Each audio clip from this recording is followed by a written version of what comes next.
ধূমপান মদ্যপান স্বাস্থ্যের পক্ষে ক্ষতিকর। ইহা কর্কট রোগের কারণ। Smoking and alcohol consumption is injurious to health. It causes cancer. নমস্কার, আজ আমরা একত্রিত হয়েছি শুধু গল্পের জন্য। আজ আপনাদের সঙ্গে আমি রয়েছি আসঞ্জন। শুধু গল্পের জন্য ইউটিউব চ্যানেলকে এখনো সাবস্ক্রাইব না করে থাকলে করে ফেলুন। আপনাদের হবে প্রতীক্ষার অবসান। আজ শোনাবো আমরা রুদ্রনীলের তৃতীয় গল্প, এবার অভিযান আমাজনে, অন্তিম পর্ব। চলুন একবার রিক্যাপ করে শুনিনি আগের পর্বে আমরা কি শুনেছিলাম। তবে হ্যাঁ, এটা শুধু একটা সার সংক্ষেপ। যারা এখনো প্রথম পর্ব শোনেননি তাড়াতাড়ি শুনে নেবেন। আফ্রিকার সেই ভয়ঙ্কর অভিযানের পরে রুদ্র আর নীলের এবারের অভিযান আমাজন রেন ফরেস্ট। লক্ষ্য রহস্যময় ইনকা সভ্যতার হারিয়ে যাওয়া গুপ্তধন। ওরা যেমন পড়াশোনা করে তেমনই পড়াশোনা করেছে এই ব্যাপারে। এমন একটা উড়ো চিঠি উড়ে এলো, তাতে লেখা সদ্য পাওয়া ইনকা উপজাতির কয়েকটা ছবি। রুদ্রর হাতের লেখাটা খুব চেনা লাগে। সে সেটা নিয়ে চিন্তিত হয়ে পড়ে। নীল এটা নিয়ে বেশ বিরক্ত হয়। ফিরে আসেন শামসি চাচা। শোনান আফ্রিকায় কেমন করে তিনি মৃত্যুকে ফাঁকি দিয়ে প্রাণ নিয়ে ফিরে এসেছেন। এরপরে ওদের অভিযান শুরু হয়। এবারে ডলারও তাদের সাথে চলল। দিল্লিতে ওদের উপর একটা আচমকা আক্রমণ হলো, সাথে একটা স্প্যানিশ ভাষায় লেখা হুমকি। তাও ওরা থেমে না থেকে এগিয়ে চলল। ব্রাজিলে গিয়ে অ্যাডামের সাথে দেখা হলো তাদের। এরপরে প্রফেসর ফিরমিনো যোগ দিলেন। ওরা মাচু পিছু গেল। সেখানে একটা অদ্ভুত নকশা পেল। রুদ্রর অসাধারণ বুদ্ধির জোরে সেটার সমাধানও হলো। ওই নকশাই গুপ্তধনের পথ হতে পারে। ওরা জঙ্গলে ঢুকলো, আর জঙ্গলে কিছুটা যাবার পরেই নীল উধাও হয়ে গেল। তাকে কোথাও পাওয়া গেল না। গল্পের পরবর্তী অংশ শুনবেন এই পর্বে। শুরু হচ্ছে লেখক সাগর ঘোষের কলমে রুদ্রনীল সিরিজের তৃতীয় গল্প, এবার অভিযান আমাজনে, অন্তিম পর্ব।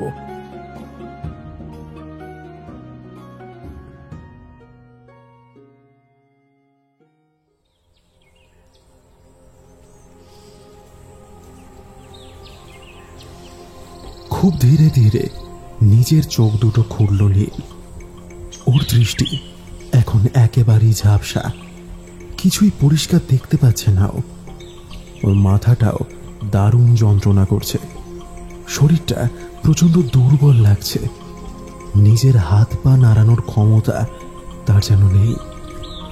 নীল আবার নিজের চোখ বন্ধ করে বড় বড় কয়েকটা দম নিয়ে চোখ খুলল। এবারে ওর দৃষ্টি পরিষ্কার হলো, আর তার সাথে ওর একটা ভুল ধারণাও ভাঙল। ও দেখল ও পড়ে আছে মাটির ওপরে পাশ ফিরে। চোখের সামনে শুধু সবুজ ঘন জঙ্গল, আর বেশ কয়েকজন মানুষ এইদিকে ওদিকে হাঁটা চলা করছে। সময়টা দিনের বেলা, সেটা বেশ বুঝতে পারছে ও। আর ওর নড়ার ক্ষমতা নেই। আসলে ওর হাত দুটো পিঠের দুই দিক করে চেপে বাঁধা, পা দুটো তাই। মুখে একটা রুমাল বেশ টাইট করে বাঁধা আছে। নীল এবারে যা হোক করে নড়ে আরেকটা পাশে ফিরল। এই দিকটায় কিন্তু জঙ্গল নেই, উঁচু একটা টিলা মতো আছে এই দিকটায়। টিলার ওপরে কিছু গাছপালা থাকলেও এই জায়গাটায় ঘাস ছাড়া আর কিছু নেই। এইদিকে ওদিকে মুখ ঘুরিয়ে দেখল নীল গোটা দশেক লোক এদিক ওদিক ঘুরে বেড়াচ্ছে, কিন্তু ওর দিকে কেউ ফিরেও তাকাচ্ছে না। লোকগুলোর কয়েকজনের হাতে আবার অটোমেটিক রাইফেল। পলকের মধ্যে নীলের আগের দিনের রাতের সমস্ত ঘটনাই মনে পড়ে গেল। প্রচণ্ড বৃষ্টি হচ্ছিল। ছাউনির মধ্যে অ্যাডামের ছোট্ট করে জ্বালানো আগুনের পাশে বসে চলছিল ওদের আলোচনা। মাচু পিছুর একটা সৈনিকের ঘরের পাথরের উপরে খোদাই করা একটা নকশা থেকে ওরা জানতে পেরেছিল ঠিক যেই জায়গায় ইনকাদের ছোট দলটার ছবি পাওয়া গিয়েছিল দুটোই একই জায়গা। সেই জন্য ওরা জঙ্গলের মাঝে গোল উঁচু জায়গাটায় যাবে বলে ঠিক করেছিল। সেই সময় নীল বাইরে গিয়েছিল। কাজ সেরে ঠিক সে যখন আবার ছাউনিতে উঠবে বলে মুখ ঘুরিয়েছিল, আর ঠিক সেই সময় কেউ একজন অন্ধকারের মধ্যে নীলের মুখে একটা রুমাল প্রচণ্ড জোরে চেপে ধরে। তারপরে নীলের আর কিচ্ছু মনে নেই, চেঁচানোর সুযোগটুকু সে পায়নি। এখন ব্যাপারটা বুঝতে পারছে সে, আসলে তাকে কিডন্যাপ করা হয়েছে। কিন্তু কেন? তাকে কিডন্যাপ করে কার কি লাভ? তাও আবার এই আমাজন জঙ্গলে তাকে কে কিডন্যাপ করতে আসবে? এইসব ভাবতে ভাবতে যাই হোক করে নিজের শরীরটাকে ঠেলে তুলল নীল। আর ঠিক তখনই সে দেখল তার থেকে বেশ কিছুটা দূরে একজন বন্দুকধারী কালো চামড়ার লোক ওকে উঠে বসতে দেখে চিৎকার করে কারোর উদ্দেশ্যে ডাক দিল, চিপ, ছেলেটার জ্ঞান ফিরেছে। নীল খুব ভালোভাবেই বুঝতে পারল ওই লোকটা ওদের দলের মাথাকে ডাকলো। এবার সেই মানুষটার সাথে ওর দেখা হবে, যার কথায় তাকে কিডন্যাপ করা হয়েছে। কারণটাও ওকে জানতে হবে। মনে মনে নিজেকে প্রস্তুত করে নিল সে। কিছুক্ষণের মধ্যেই নীলের কাছে যেসব লোকগুলো এতক্ষণ ওকে পাত্তা না দিয়ে নিজেদের কাজ করছিল, তারা এসে ঘিরে ধরল। এরও কিছুক্ষণ পর আরো দুজন লোক এসে দাঁড়ালো ওর সামনে। এবারে নীল বিস্ময়ে একেবারে ভ্যাবাচাকা খেয়ে গেল। দুজনের একজন লম্বা চওড়া বছর 50-এর ব্যক্তি। তার মুখ দেখলে কিন্তু মনে হয় সে আরো বয়স্ক। তার মাথার চুল খয়েরি, মুখের দাড়ি গোঁফা একই রঙের, আর ওই ব্যক্তির মুখের ডান দিকের কপাল থেকে বাঁ দিকের চোয়াল পর্যন্ত কোনাকুনি চলে গেছে একটা দাগ। নীল লক্ষ্য করল সে বেশ খুঁড়িয়ে খুঁড়িয়ে হাঁটছে। সম্ভবত এর ডান পাটায় কোনো সমস্যা আছে। ব্যক্তি বেজায় ফর্সা, আর ওর চোখের মণি দুটো খুব লক্ষণীয়, একেবারে নীল। পরনে হান্টিং স্যুট। তবে নীলের হতভম্ব হয়ে যাওয়ার কারণ কিন্তু এই ব্যক্তি নয়। কারণটা হচ্ছে ওর ঠিক পেছনে আর একজন যে বছর 28-এর ছিপছিপে গরনের ব্যক্তি জলজলে চোখে ওর দিকে তাকিয়ে দাঁড়িয়ে আছে, সে। লোকটাকে চিনতে নীলের বিন্দু মাত্র ভুল হচ্ছিল না। লোকটাকে এর আগেও দেখেছে নীল, রুদ্রদের বাড়িতে।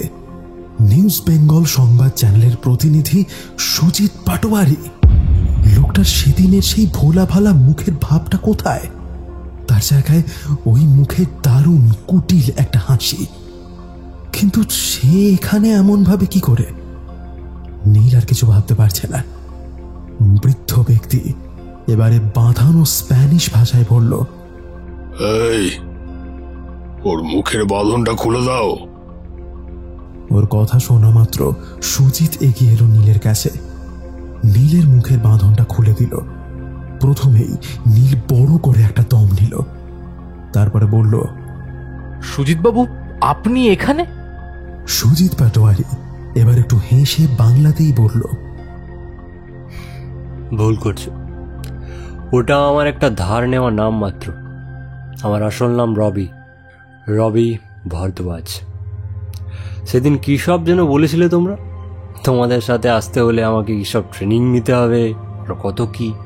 কিন্তু দেখো, আমি ওসব ছাড়াও চলে এলাম এখানে। নীল কি বলবে কিছুই বুঝতে পারল না। সত্যি এসবের মানে সে কিছুই বুঝতে পারছে না। চুপ করে বসে রইল।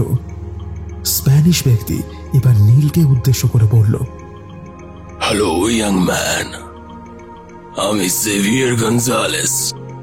তোমাকে এতটা কষ্ট দেওয়ার জন্য আই এম সরি, কিন্তু তোমরা তো আমার কাছে আর কোনো পথও রাখোনি। হ্যাঁ, লোকটার কথাগুলো সব স্প্যানিশেই বলছে। এই ভাষায় নীল বলতেও পারে, বুঝতেও পারে, কিন্তু অন্য পথ বলতে লোকটা কি বোঝাতে চাইছে সেই প্রশ্নই করল নীল। স্প্যানিশেই বলল। লোকটা তাতে হেসে উত্তর দিল,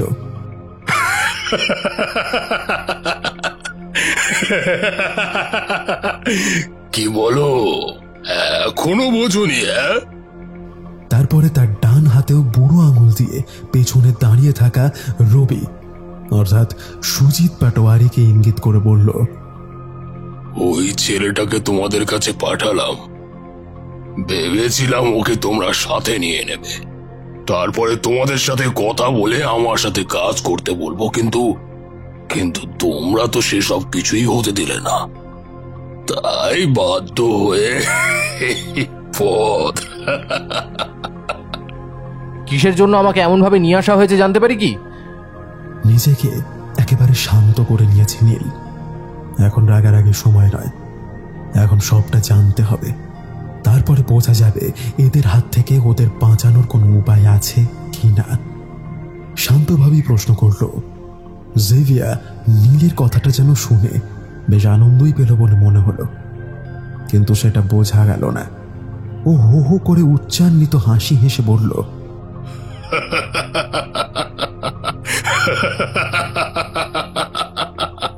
কেন জানবে না? অবশ্যই জানবে। তোমাকে জানাবো বলেই তো অপেক্ষা করছিলাম। হ্যাঁ, বোকা ছেলে। তা কি সেই কারণ শুনি? নিশ্চয়ই বিশেষ কিছু। অবশ্যই, নইলে এত কিছু করি নাকি? হ্যাঁ, তোমাদের আমার জন্য একটা কাজ করে দিতে হবে, খুব স্পেশাল একটা কাজ। আর কি সেই কাজ? যে কাজে তোমরা এসেছো সেই কাজটাই আমার জন্য করবে। ঘটে ঢুকেছে? নীল এবারে ব্যঙ্গের হাসি হেসে বলল, তোমাকে দেখে তো মনে হয় না তুমি এতটা বোকা। জেভিয়ারের মুখের হাসি মিলিয়ে গেল, কপালে ভাঁজ এলো। সে বলল, মানে? নীল আবার ব্যঙ্গের হাসি হাসল, বলল, যতদূর আমি বুঝেছি আমাদের ব্যাপারে তুমি ভালো করেই খোঁজ খবর করেছো, তারপরেই এসব করেছো। তাহলে ভাবছো কি করে যে তোমার কাজ আমরা করব? হ্যাঁ? জেভিয়ারের মুখে আবার হাসি ফিরে এলো, তবে এ হাসি শয়তানের হাসি। সে বলল,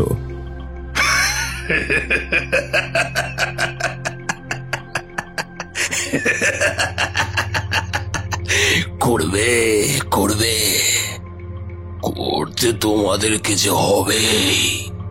নীল মুখে একটা চুকচুক শব্দ করে বলল, দিবা স্বপ্ন দেখছো তুমি? নিজের অবস্থাটা ভালো করে দেখো ইয়াং ম্যান। আমি তোমাকে যে কোনো মুহূর্তেই মেরে ফেলতে পারি।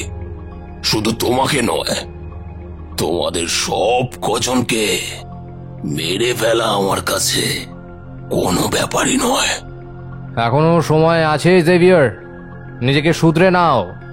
এটা আমি বলে তুমি আমাকে এমনভাবে ধরে রাখতে পেরেছো। রুদ্র যদি এখানে আসে তাহলে তোমরা এতজনও তাকে ধরে রাখতে পারবে না। তোমাদের সব কটাকে ধরে ধরে মারবে। নীলের কথা শেষ হওয়ার আগে ওর মুখে প্রচন্ড একটা ঘুষি এসে পড়ল। ওর ঠোঁট কেটে লাল রক্ত বেরিয়ে এলো। রবি মেরেছে ঘুষিটা। তাকে একবার দেখে নিয়ে রক্ত ভর্তি থুতু ফেলে হেসে উঠল নীল। তাকে হাসতে দেখে রবি আরো দুটো ঘুষি মারল ওর মুখে। এবার নীলের নাক থেকেও রক্ত বেরিয়ে এলো, কিন্তু তার হাসি থামল না। ঘুষিগুলো বেজায় জোরে জোরেই পড়েছে, কিন্তু সেদিকে যেন ওর কোনো খেয়ালই নেই। পাগল হয়ে গেছে নাকি ও? রবি আবার একটা ঘুষি মারতে যাচ্ছিল, কিন্তু তাকে থামিয়ে দিয়ে জেভিয়ার বেশ গম্ভীর মুখে প্রশ্ন করল, এই, এর বাকি বন্ধুরা কোথায়? বাকি লোকদের মধ্যে একজন বলল, ওরা এখন জঙ্গলের মধ্যেই আছে, পাগলের মতো ঘুরছে। আমাদের লোক ওদের উপর নজর রেখে চলেছে। আমাদের থেকে কতটা দূরে আছে ওরা? বেশি দূরে নেই, এই 1-1.5 কিলোমিটার মতো দূরে আছে। Send them the message. Neel এবার হাসতে হাসতে বলল, এখনো বলছি ভুল করছো। যাকে ডেকে আনছো সে কিন্তু ঝড়, ওর সামনে টেকার ক্ষমতা তোমাদের নেই। রবি আরো একটা ঘুষি মারল ওর মুখে। জেভিয়ার এবার বাঁকা শয়তানি হাসি হেসে বলল,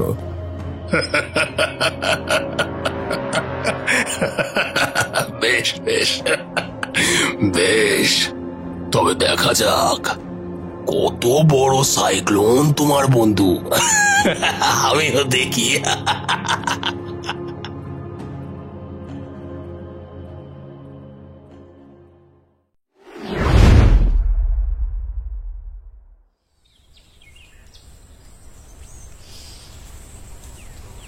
এখন দুপুর 2টোর মতো বাজে। নীলের কোনো খোঁজ এখনো রুদ্রর হাতে আসেনি। ওদের প্রত্যেকেই এখন দারুণ চিন্তিত। ডলার সম্ভবত পরিস্থিতি তার গাম্ভীর্য বুঝতে পেরেছে, তাই সেও একেবারে চুপচাপ আছে। ওর মধ্যে থাকা এই চঞ্চলে ভাবটা যেন কোথায় হারিয়ে গিয়েছে। রুদ্রর অবস্থা সব থেকে খারাপ, আর সেটা হওয়াই স্বাভাবিক। নীল রুদ্রর বন্ধু নয়, তার থেকে আরো অনেক বেশি কিছু। নিজের রক্তের সম্পর্কে কোনো ভাই যদি রুদ্র থাকতো, তাহলে তার সাথেও অত ভালো সম্পর্ক তৈরি হতে পারত কিনা সে বিষয়ে সন্দেহ আছে। একেবারে ছেলেবেলা থেকে ওরা দুজন একসাথে স্কুলে পড়েছে, কলেজে পড়েছে, কত জায়গায় ঘুরতে গেছে একসাথে। নীল রুদ্রর কাছে শুধু একজন ভালো বন্ধু নয়, সে ওর সহকারী, বন্ধু, ভাই। আজ সে মানুষটাকে পাওয়া যাচ্ছে না, তাও আবার রহস্য আর বিপদে ঘেরা এই বিশাল আমাজনের জঙ্গলে, যেখানে প্রতি পদে আছে প্রাণঘাতী বিপদের আশঙ্কা। আচ্ছা, নীল বেঁচে আছে তো? জঙ্গলের মধ্যেই কোনো একটা জায়গায় বেশ বড় একটা পাথরের উপরে বসেছিল রুদ্র। এই কথাটা মাথায় আসতেই সে এবারে নিজের মাথাটা খুব জোরে দুপাশে নাড়িয়ে বলল, না না না না না, নীলের কিচ্ছু হয়নি, ওর কিচ্ছু হতে পারে না। শামসি চাচা রুদ্রর পাশেই বসেছিলেন। রুদ্রর কাঁধে হাত রেখে তিনি এবার শান্ত গলায় বললেন, শান্ত হও রুদ্র, শান্ত হও। নীলকে আমরা ঠিক খুঁজে বের করবই। আমাদের এখন শান্ত হয়ে বুদ্ধি খাটিয়ে কাজ করতে হবে। রুদ্র এবারে ব্যাকুল কণ্ঠে বলল, কি করে শান্ত থাকবো চাচা? এই জঙ্গলের কোথায় তাকে খুঁজে পাবো বলুন তো? অ্যাডাম এবার ওদের কাছে এসে বলল, নীলকে যে কোনো বন্য পশু অ্যাটাক করেনি সেই বিষয়ে একেবারে নিশ্চিন্ত। কারণ যদি তাই হতো তাহলে ফার্স্ট ও চ্যাটাতো, সেকেন্ড ওই জায়গায় কালিটো আমরা তেমন কিছু চিহ্ন ওখানে দেখতে পেতাম, আর থার্ড নীলের জুতোর ছাপ ছাড়া বাকি দুটো জুতোর ছাপ কাঠের ছিল। তারাই কি নীলকে কিডন্যাপ করেছে? আর যদি তাই করে থাকে তাহলে কেন? অ্যাডামের কথাগুলো অক্ষরে অক্ষরে ঠিক। গত রাতে নীলের ফিরতে দেরি হচ্ছে দেখে প্রথমে তার নাম ধরে ডাকে রুদ্ররা। তাতেও সে ফিরছে না দেখে আলো নিয়ে বাইরে যায় ওরা। প্রচণ্ড বৃষ্টি আর অন্ধকারের মধ্যে তারা নীলকে খুঁজে পেয়ে তখনই আশপাশটা খুঁজতে শুরু করে দেয়, কিন্তু নীলের কোনো চিহ্ন তারা খুঁজে পায় না। শেষটায় অ্যাডামে নীলের জুতোর ছাপ দেখে তার সাথে আরও দুটো জুতোর ছাপ আবিষ্কার করে। নীল আর রুদ্রর জুতোর কোম্পানি একই, তাই ওর জুতোর ছাপ চিহ্নিত করতে ওদের কোনো সমস্যা হয়নি। কিন্তু তার সাথে আরও দুটো জুতোর ছাপও তারা পেয়েছে সেখানে, দুটো আলাদা। অর্থাৎ গত রাতে নীলের কাছে আরও দুজন ছিল। শুধু তাই নয়, সেই জুতোর ছাপ দুটো আর ভারী কিছু খোঁসে নিয়ে যাওয়ার দাগ ওরা দেখতে পেয়েছিল। রুদ্র তো তখনই সেটা ফলো করে এগোতে চেয়েছিল, কিন্তু ওই অন্ধকারে বৃষ্টির মধ্যে সেটা একেবারেই বোকাদের কাজ হবে, সেটা অ্যাডাম খুব ভালো করেই জানে। তাই সে আটকে নিয়েছিল রুদ্রকে। আজ ভোরের আলো ফোটার সাথে সাথে ওরা নীলকে খুঁজতে বেরিয়ে পড়েছে। শুধু যে নীল রুদ্র সব থেকে কাছের বন্ধু সেটা কিন্তু নয়, ওরা সকলেই জানে নীল এই অভিযানটার জন্য কতটা প্রয়োজনীয়। ওর যা পড়াশুনো আছে সেসব জানার পরে বৃদ্ধ প্রফেসর ফিরমেনও ওর তারিফ করে বলেছিলেন, তোমার জ্ঞান অসাধারণ। নীলকে ছাড়া এই অভিযান সম্পূর্ণ করা কঠিন। গত রাতের মুষলধারায় বৃষ্টির জন্য অনেক পায়ের ছাপ ঘষে টেনে নিয়ে যাওয়ার দাগ মুছে গেলেও যা ছিল তাই ধরেই ওরা নীলকে খুঁজতে শুরু করে দেয়। কোনো পশুতে যে আক্রমণ করে নীলকে সে ব্যাপারটাই একেবারে নিশ্চিন্ত হয় ওরা। কারণ কোনো জায়গায় রক্তের দাগ তো দূরে থাক, জামা কাপড়ের ছেঁড়া টুকরোও নেই। আর নীলকে একেবারে নিঃশব্দে কোনো বিশাল আকার সাপ গিলে ফেলেছে এটাও বিশ্বাসযোগ্য নয়, ওসব সিনেমাতে হয়। আর এই খোঁজ করতে করতেই গোদের উপরে বিষ পড়ার মতো আরও এক বিপদ এসে ঘা দেয় ওদের উপরে। আমাজনের জঙ্গল তার প্রথম প্রহার হানল। পায়ের দাগগুলো আর ঘাসে কিছু নিয়ে যাবার ফলে ঘাসের উপরে যে দাগটা হয়েছিল সেটা ফলো করতে করতে একটা খালের সামনে উপস্থিত হয় ওরা। খালটা খুব একটা চওড়া নয়, তবে খুব একটা সরুও নয়। তার জল একেবারে ঘোলাটে। খালের জলের স্রোত দেখে অ্যাডাম বলে দিল, খালটা নিশ্চয়ই কোনো নদীর সাথে যুক্ত আছে। খালের অন্যদিকে ওরা একটা ছোট ডিঙাও দেখতে পেল। ওরা আরো নিশ্চিত হলো যে নীলকে এই পথ দিয়ে ওরা নিয়ে গিয়েছে। রুদ্র তখন নীলকে খোঁজার জন্য একেবারে মরিয়া হয়ে উঠেছে। এই খাল কোনো নদীর সাথে যুক্ত আছে কি না, এমনি রয়েছে, এর গভীরতা কত, জলে কত বিপদ আছে কিনা, সেসব তখন কিছু ওর মাথায় ঢুকছে না। ওর মাথায় তখন একটা কথাই ঘুরছে, যত তাড়াতাড়ি সম্ভব নীলকে খুঁজে বের করতেই হবে। রুদ্রদের দিকে কোনো ডিঙি বা ওই জাতীয় কিছু ছিল না, তাই রুদ্র সাঁতরে পার হওয়ার জন্য জলে প্রায় নেমে গিয়েছিল। তখনই অ্যাডাম তাকে আটকে দিল, তাকে শান্ত করে বলল, স্টপ! এমন ভুল করো না রুদ্র, ওটা অ্যামাজনের খাল। এখানে কত বিপদ লুকিয়ে থাকতে পারে সেটা কি তুমি জানো না? রুদ্রদের সেসব বিপদ সম্পর্কে অবগত নয় সেটা কিন্তু নয়। ও জানে আমাজনের এমন জলে জলে আমাজনের আরেক কুখ্যাত শিকারী ব্ল্যাক ক্যাম্যানদের বাস। তাদের খপ্পরে পড়লে বাঁচার আর কোনো সুযোগই নেই। এরা এই জঙ্গলের অন্যতম সেরা শিকারী নয়, তার সাথে অন্যতম নৃশংস শিকারীও বলা চলে। যাই হোক, রুদ্র শান্ত হলে ওরা ভাবতে শুরু করে কেমন করে এই খাল পার করা যায়। কিন্তু অনেকক্ষণ ধরে ভাবার পরেও তেমন কোনো উপায় না পেয়ে শেষে ঠিক হলো ওরা সাঁতরেই খাল পার করবে। রুদ্র সবার আগে নামলো, তবে এবার সাবধানী হয়ে। একটা লম্বা লাঠি কেটে নিয়েছিল সকলেই, সেটাই সামনের দিকে গেঁথে গভীরতা মেপে এগোতে শুরু করলো ওরা। তেমন গভীর একেবারেই নয় খালটা, বুক পর্যন্ত জল, হেঁটে পার করা সম্ভব। ডলারকে রুদ্র এমন সকল পরিস্থিতির জন্য বিশেষভাবে ট্রেন করেছে। ডলার অনেক মানুষের থেকে দ্রুত আর ভালোভাবে সাঁতার কাটতে পারে। ওই সাঁতার কেটে সকলের আগে খালের উল্টো দিকে উঠল। তারপরে একে একে রুদ্র, শামসি চাচা আর প্রফেসর ফিরমিনা উঠলেন। সমস্যাটা হলো ঠিক তারপরেই একেবারে আকস্মিকভাবে এই মহারণ্য যে কতটা দ্রুত বেগে আঘাত আনতে পারে সেটাও বুঝতে পারল ওরা। অ্যাডাম আর তিনজন কুলি ওদের বাকিদের থেকে কিছুটা দূরেই ছিল। প্রফেসর ফিরমিনো পারে ওঠার ঠিক পরেই শামসি চাচা দেখতে পেলেন খালের একদিকের জলে তখনও থাকা অ্যাডাম আর কুলিদের দিকে কিছুটা দূরে গাজালো জলের বুক ছিঁড়ে ঠেলে উঠেছে গোটাকুড়ি কালো কালো মাথা। ওগুলো কি সেটা বুঝতে চাচার বিন্দুমাত্র সময় লাগলো না। যে জিনিসটার ভয় ওরা করেছিল সেগুলো সেই বিপদই, ব্ল্যাক ক্যাম্যান। সাথে সাথে শামসি চাচা চিৎকার করে অ্যাডামদের বললেন, তাড়াতাড়ি জল থেকে উঠে এসো। অ্যাডাম সেদিকে তাকালো আর সেই সাথে গোটাকুড়ি মাথা ঘোলা জলে আবার মিলিয়ে গেল। ওরা জল থেকে ওঠার জন্য তাড়াহুড়ো করে দিল। শান্ত জল পলকে দুরন্ত হয়ে উঠল। এদিকে রুদ্ররা চিৎকার করতে লাগলো। এমন অবস্থার মধ্যে একটা কুলি প্রচন্ড চিৎকার করে জলের তলায় ঢুকে গেল, আবার উঠল। ওরা আশেপাশের জলের রং পরিবর্তন হতে শুরু করে দিয়েছে। খোলা জলে তখন রক্তের লাল রং।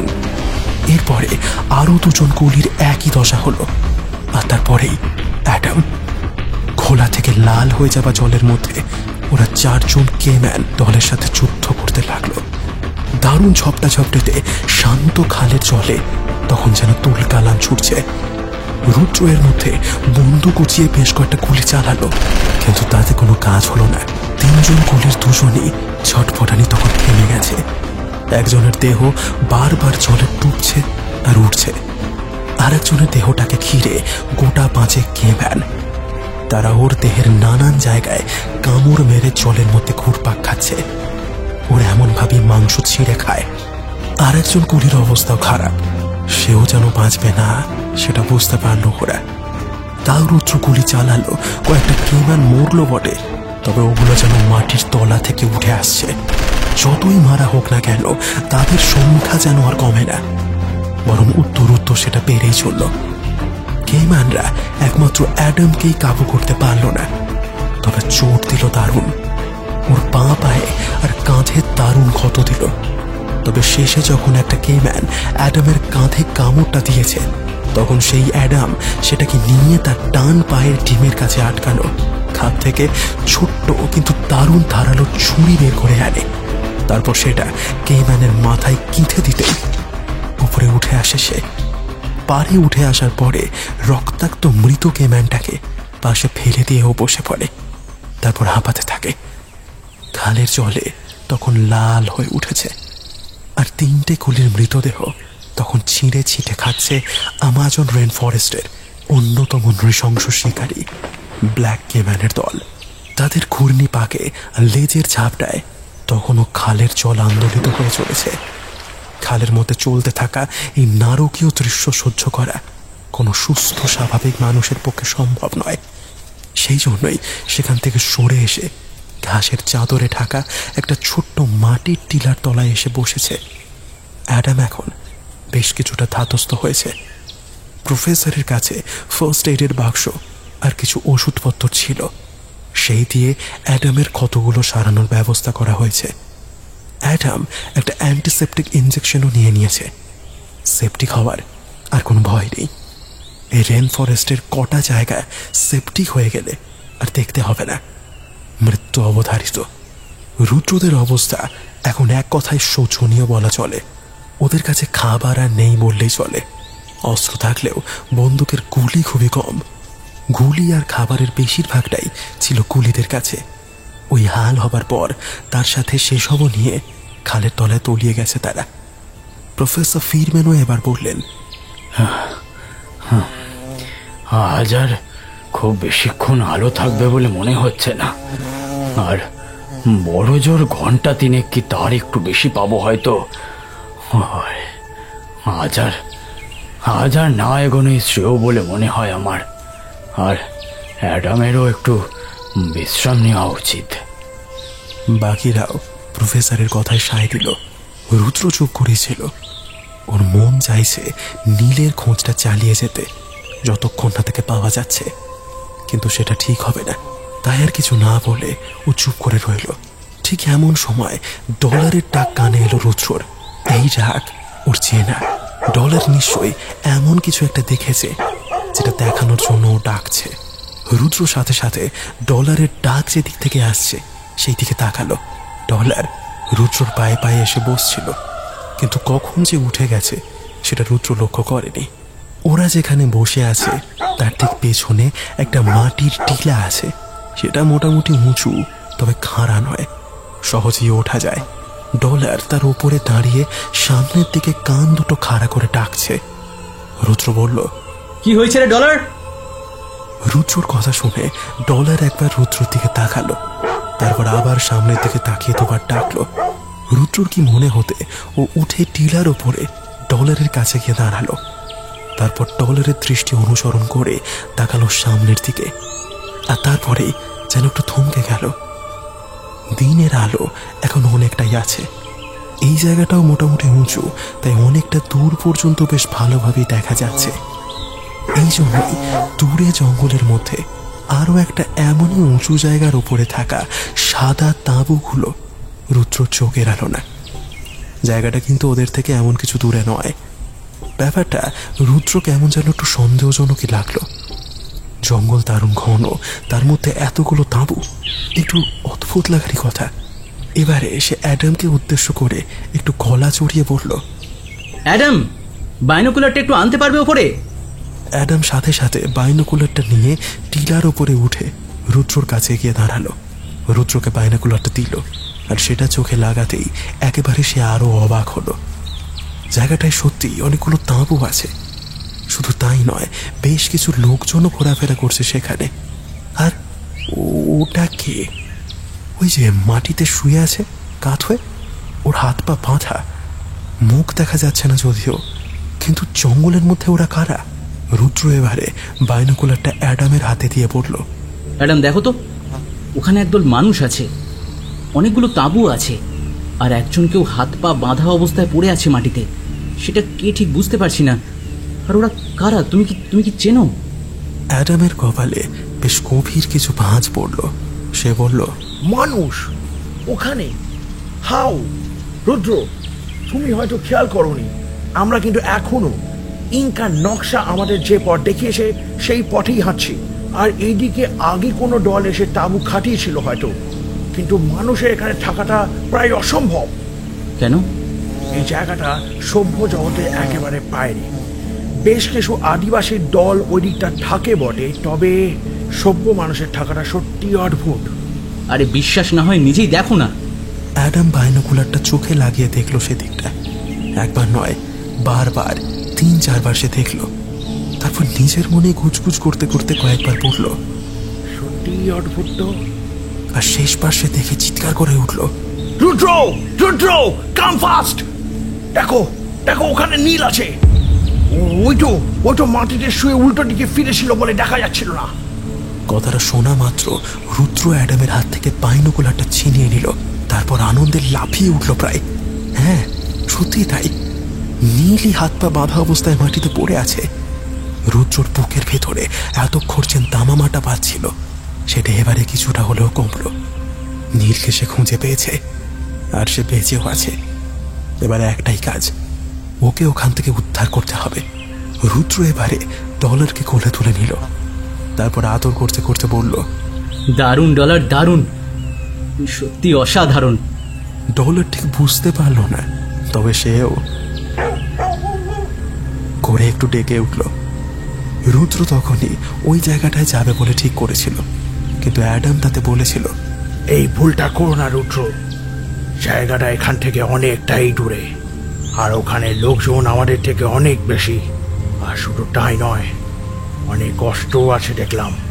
এইভাবে হুড়মুড়িয়ে গিয়ে কোনো লাভ নেই। ওদের মোটিভটা কিন্তু আমরা সত্যিই জানি না। অ্যাডাম কথাগুলো ভুল কিছু বলেনি। আর নীল কোথায় আছে, সে বেঁচে আছে কিনা সেটা জানার পরে রুদ্রর মাথাও অনেকটা শান্ত হয়েছে। তাই সে কথাগুলো শুনল, ঠিক করলো আজ এখানেই ছাউনি করে থেকে গিয়ে কাল সকালে ওরা বেরোবে। উদ্দেশ্য নীলকে বাঁচানো। এখন ছাউনি আর আগুন জ্বালানোর জন্য অ্যাডাম আর রুদ্র জঙ্গলের ভেতরে এসেছে কাঠকুটো জোগাড় করতে। শামসি চাচা, প্রফেসর ফিরমেনো আর ডলার আছে ওই টিলার কাছে।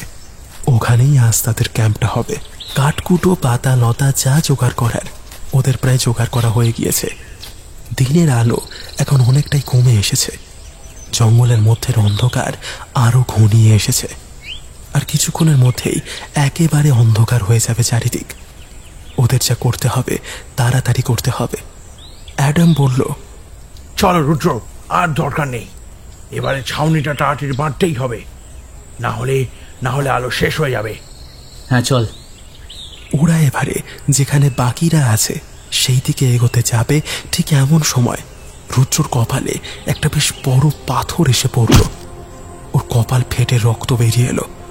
অ্যাডাম সাথে সাথে আশপাশটা দেখল, কিন্তু কেউ তো কোথাও নেই।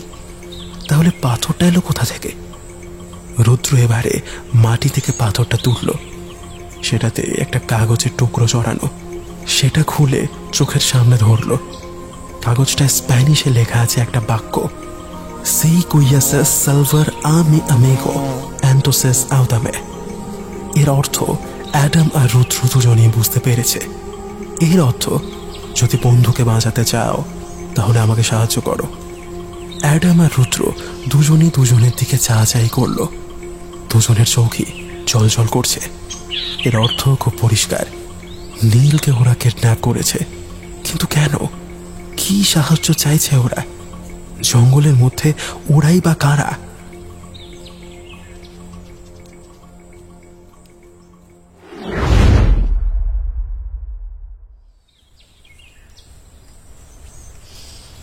তাহলে ইয়াং ম্যান, তোমার বন্ধু এখন তোমার পাশেই পড়ে আছে। তার হালটা কেমন দেখছো? কি সব বলছে না তুমি? তোমার বন্ধু সাইক্লোন এলে আমরা কেউ টিকবো না। দেখো তোমার সাইক্লোনের কি হাল হয়েছে।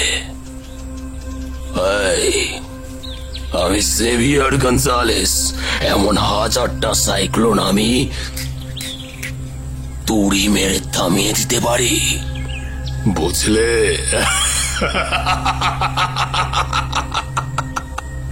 কথাটা শেষ করে জেভিয়ার হো হো করে হেসে উঠল। ওর সাথে রবিও হাসতে লাগলো। নীলের সারা শরীরের মধ্যে এখন রক্ত যেন টকবক করে ফুটছে। জেভিয়ারের কথাগুলো শুনে ওর মনে হচ্ছে ওর কানের ভেতরে কেউ গরম তেল ঢেলে দিচ্ছে। মিনিট কয়েক আগে রুদ্র আর অ্যাডামকে ধরে এনে নীলের পাশে ফেলে দেয় লোকগুলো। রুদ্র আর অ্যাডামের শরীরে নানান জায়গা থেকে রক্ত ঝরে পড়ছে, আর দুজনের মুখেও বেশ কিছু কালছিটে দাগ। ওদেরকে যে বেশ ভালো মতো মারধর করা হয়েছে সেটা নীল দেখেই বুঝেছিল। ওদের দুজনের মাথা নিচু হয়ে আছে, আর এটাই আরো অদ্ভুত লাগছে নীলের। রুদ্রকে খুব ভালো করে চেনে, মার খেয়ে চুপ করে সহ্য করার মতো ছেলে নয়।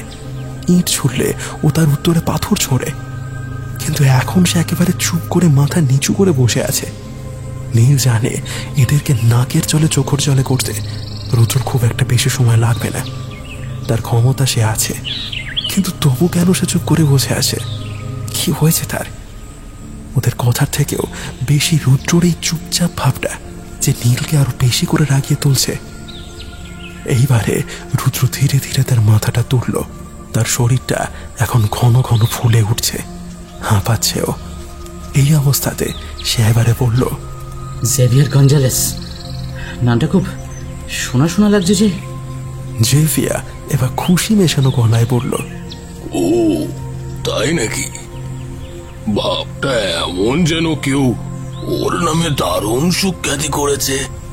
আচ্ছা, তুমি কি সেই স্প্যানিশ প্রত্নতাত্ত্বিক যে বছর 12 আগে অ্যামাজন থেকে ফিরে গিয়ে দাবি করেছিলে তুমি ইনকাদের হারানো সম্পদ খুঁজে পেয়েছো? নীলের এই স্প্যানিশ লোকটার নাম শোনার পরেই মনে হয়েছিল সে নামটা যেন কোথায় শুনেছে, কিন্তু কোনো মতে মনে করতে পারছিল না। এইবার রুদ্রর কথা শুনে তার মনে পড়ে গেল, হ্যাঁ ঠিক তো, 11 কি 12 বছর আগে এই নামের একজন স্প্যানিশ অভিযাত্রী আমাজন জঙ্গল থেকে ফিরে গিয়ে বলেছিল সে ইনকাদের হারিয়ে যাওয়া বিপুল ধনরাশির সন্ধান পেয়েছে। শুধু তাই নয়, সে বলেছিল ইনকাদের সাথে তার সাক্ষাৎ হয়েছিল, তারা নাকি তার উপর আক্রমণও করেছিল। যাই হোক করে প্রাণ নিয়ে ফিরেছিল সে, আর ইনকাদের গুপ্তধনের সামান্য প্রমাণস্বরূপ সে একটা টকটকে লাল বেশ বড় মাপের হিরে দেখিয়েছিল। আর ইনকাদের আক্রমণে প্রমাণ হিসেবে সে তার মুখে আর শরীরের নানান ক্ষত দেখিয়েছিল। সেই সময় এই খবরটা গোটা বিশ্বের দারুণ আলোচিত একটা বিষয় হয়ে উঠেছিল। অনেক খোঁজখবরও শুরু হয়, তবে সবই ধামা পড়ে যায় বছর দেড়েকের মধ্যেই। আমাজনের যে অংশে সে ইনকাদের গুপ্তধনের সন্ধান পেয়েছিল বলে জানিয়েছিল সেখানে কেউ কিছুই পায় না। আর শুধু তাই নয়, ওই স্প্যানিশ ব্যক্তি খুব রহস্যজনকভাবে উধাও হয়ে যায়, একেবারে লোকচক্ষুর আড়ালে চলে যায়। অনেকে ভেবেছিল লোকটা সত্যিই সেই গুপ্তধনের খোঁজ পেয়েছিল, সেটাই আবার খুঁজতে গিয়ে উধাও হয়েছে বা ইনকাদের হাতে মারা পড়েছে। আবার অনেকে মনে করেছিল লোকটা একেবারেই মিথ্যেবাদী, শুধুমাত্র লোকের আলোচনার বিষয় হওয়ার জন্যই ওই মিথ্যে কথাগুলো বলেছিল সে। জেভিয়া আবার হো হো করে হেসে উঠল, তারপরে বলল, একদম ঠিক ধরেছ, আমি সেই জেভিয়ার গঞ্জালেস। সকলে তো মনে করে তুমি মরে গেছো, তাহলে এত বছর পরে তোমার আবার ফিরে আসার কারণটা কি? জেভিয়ারের হাসি এবার থামল, বলল, সকলকে আমি এটা জানতে বাধ্য করেছি, তাই সকলে এটা জানে।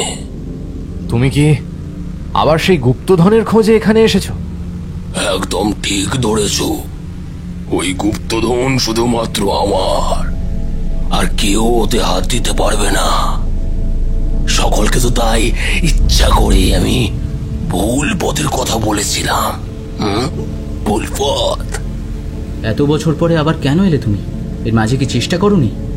না, করিনি। তোমাদের কোনো ধারণাই নেই যেখানে তোমরা যাচ্ছ সে জায়গাটা কতটা ভয়ঙ্কর। আমি জানি, আর সেই জন্যেই এতগুলো বছর ধরে আমি প্রস্তুত হচ্ছিলাম। তোমার দল তো অনেক বড়, তুমি সেই পথও জানো, তাহলে তুমি তো একাই চলে যেতে পারতে।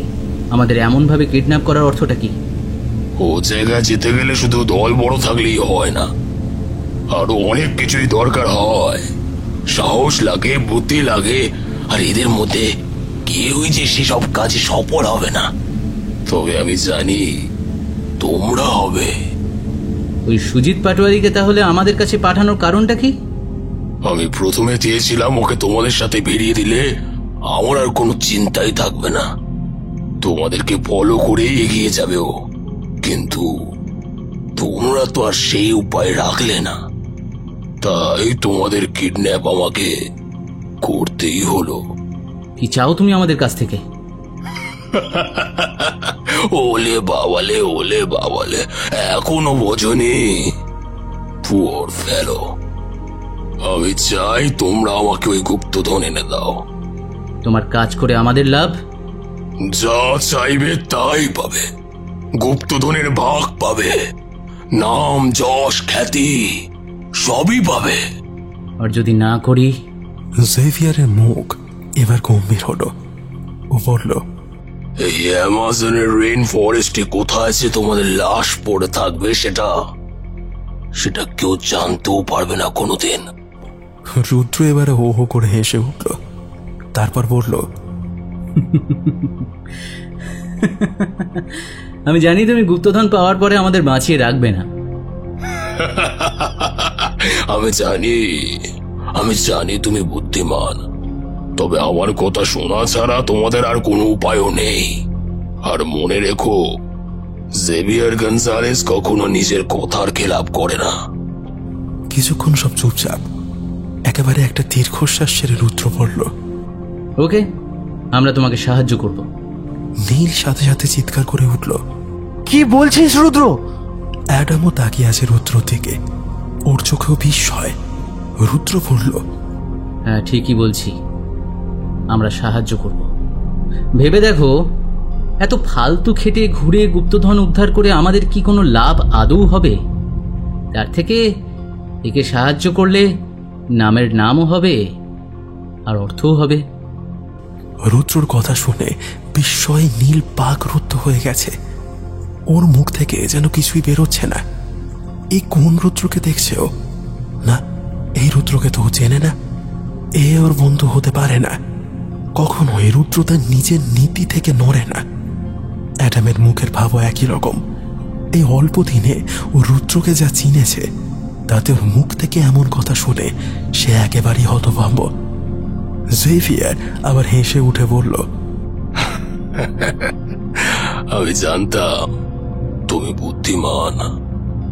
বস, আমার কিন্তু এর কথায় বিশ্বাস হচ্ছে না। ওরা কোনো চালাকি করছে না তো? তারপরে রুদ্রকে উদ্দেশ্য করে প্রশ্ন করল, এই, তোদের সাথে যে দুটো বুড়ো আর কুত্তাটা ছিল তারা কোথায়? কলি তিনটায় তো কেমেনের পেটে গেছে জানি, কিন্তু তারা কোথায়? আমরা জানি না ওরা কোথায়। তোমাদের লোক আমাদের আর অ্যাডামকে কেমন করে এনেছে তোমরা নিশ্চয়ই জানো সেটা। ওরা আমাদের সাথেই ক্যাম্পে ছিল, কিন্তু এখন কোথায় আছে সেটা তো আমরা জানি না।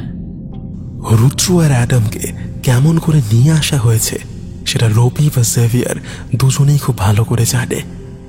আজ সকালে ওরা দুজন যখন জঙ্গলে ঢুকেছিল শিকারের আশায়, তখন একেবারে আচমকায় পেছন থেকে ওটার উপর আক্রমণ করে গোটা চারেক তাগড়ায় পুরুষ। রুদ্র আর অ্যাডাম দুজনে চারজনের সাথে লড়াইয়ে কোনোভাবে পেরে ওঠেনি।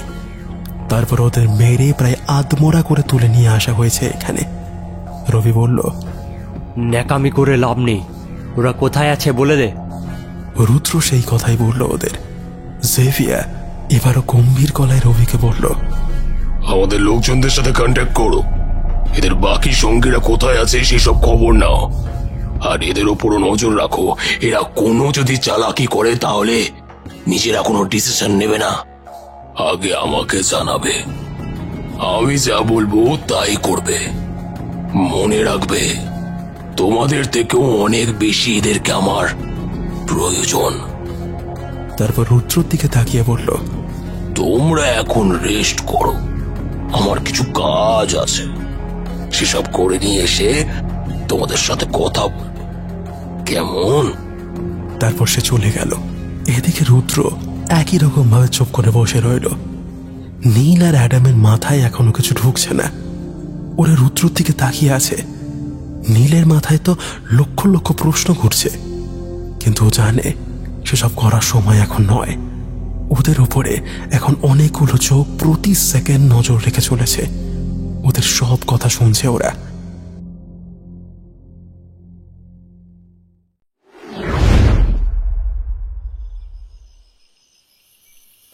এখন সন্ধ্যে 7টা বাজে। চারদিক একেবারে অন্ধকার।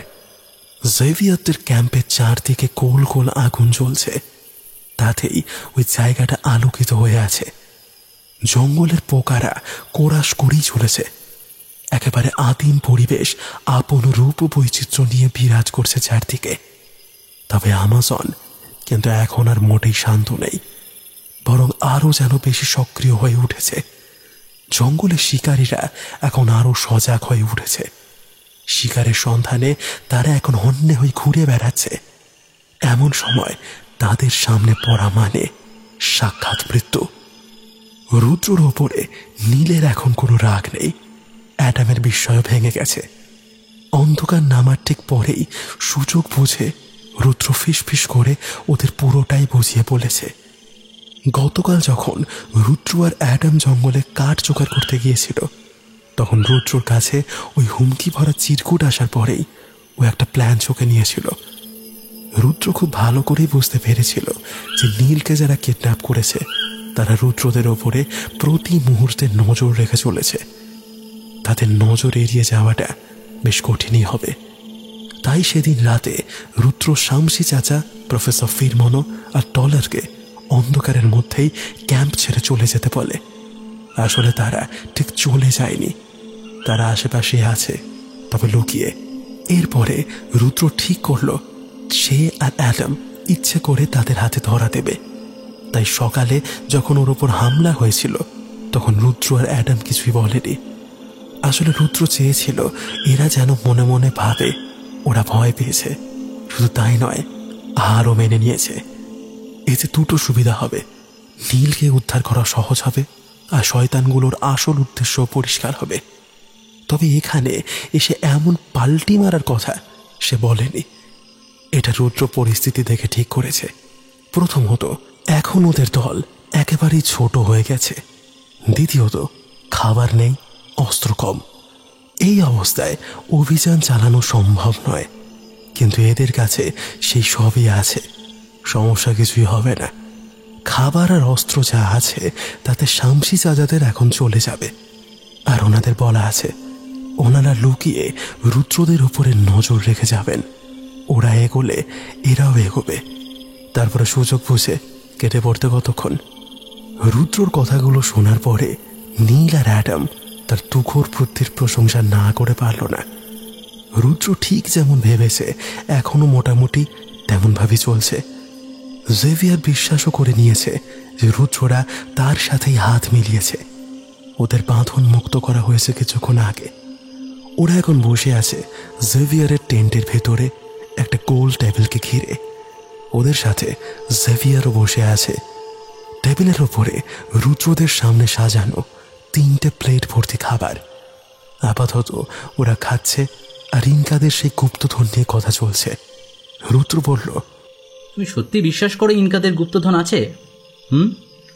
এটা বিশ্বাস করা না করার কোনো প্রশ্নই আসছে না। আমি যে সে জিনিস নিজের চোখে দেখেছি, না আমি জানি ওটা আছে, আর জঙ্গলেই আছে। তা এই যে লাল হিরেটার কথা তুমি বলছিলে, সেটা আছে তোমার কাছে? অবশ্যই আছে। সেটা কি একবার দেখানো যায়? জেভিয়ার কিছুক্ষণ চুপ করে বসে রইল। তারপরে উঠে গিয়ে একটা ছোট কালো সুটকেস নিয়ে এসে রাখলো রুদ্রদের সামনে। তারপরে সেটা ডালাটা খুলল। তাঁবুর ভেতরে জ্বলতে থাকা হলুদ জোরালো আলোয় রুদ্ররা এবারে দেখল বাক্সটার ঠিক মাঝখানে একটা মোটা কালো স্পঞ্জের খাপের মধ্যে বসানো আছে একটা টকটকে লাল পাথর। পাথরের উপরে আলো পড়ে সেটা থেকে যেন জ্যোতি ঠিক রচ্ছে।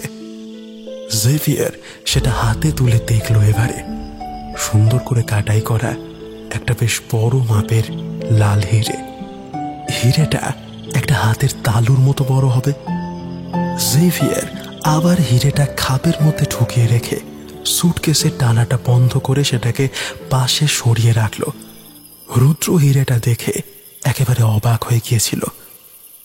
গুপ্তধন যে আছে সে বিষয়ে আমারও বিশ্বাস আছে। আচ্ছা, আতাহুয়ালাপ্পা সেই রহস্যজনক কুইপোতে কোনো সংকেত কি ইনকাদের উদ্দেশ্যে বলেছিল, সেটা জানতে পেরেছো? জানি আতাওয়ালপা সব সম্পদ লুকিয়ে ফেলতে বলেছিল। উত্তর কুইটো থেকে দক্ষিণ কস্কো পর্যন্ত সোনা নিয়ে ইনকারা দলে দলে তাদের সাপার কথা মতন ওদের অগ্নি দেবতা এল সেঞ্জির পথে যাত্রা শুরু করেছিল, আর সেখানেই ওরা ওই সব লুকিয়েছিল। তারপরে জঙ্গলের এমন এক জায়গায় আশ্রয় নিয়েছিল যেখানে পৌঁছানোর ক্ষমতা তখন পিসারোরও ছিল না। এখনো সেই বিপুল সম্পদ এল সেঞ্জির ভিতরেই সুরক্ষিত আছে।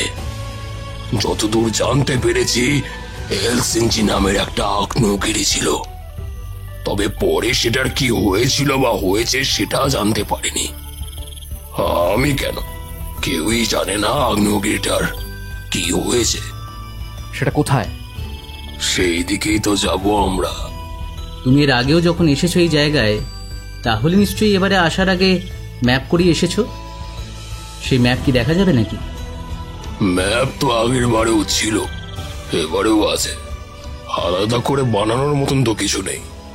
এবারে নীল, রুদ্র আর অ্যাডাম তিনজনে প্রায় একসাথে বিস্ময় মেশানো গলায় বলে উঠল, ম্যাপ আছে?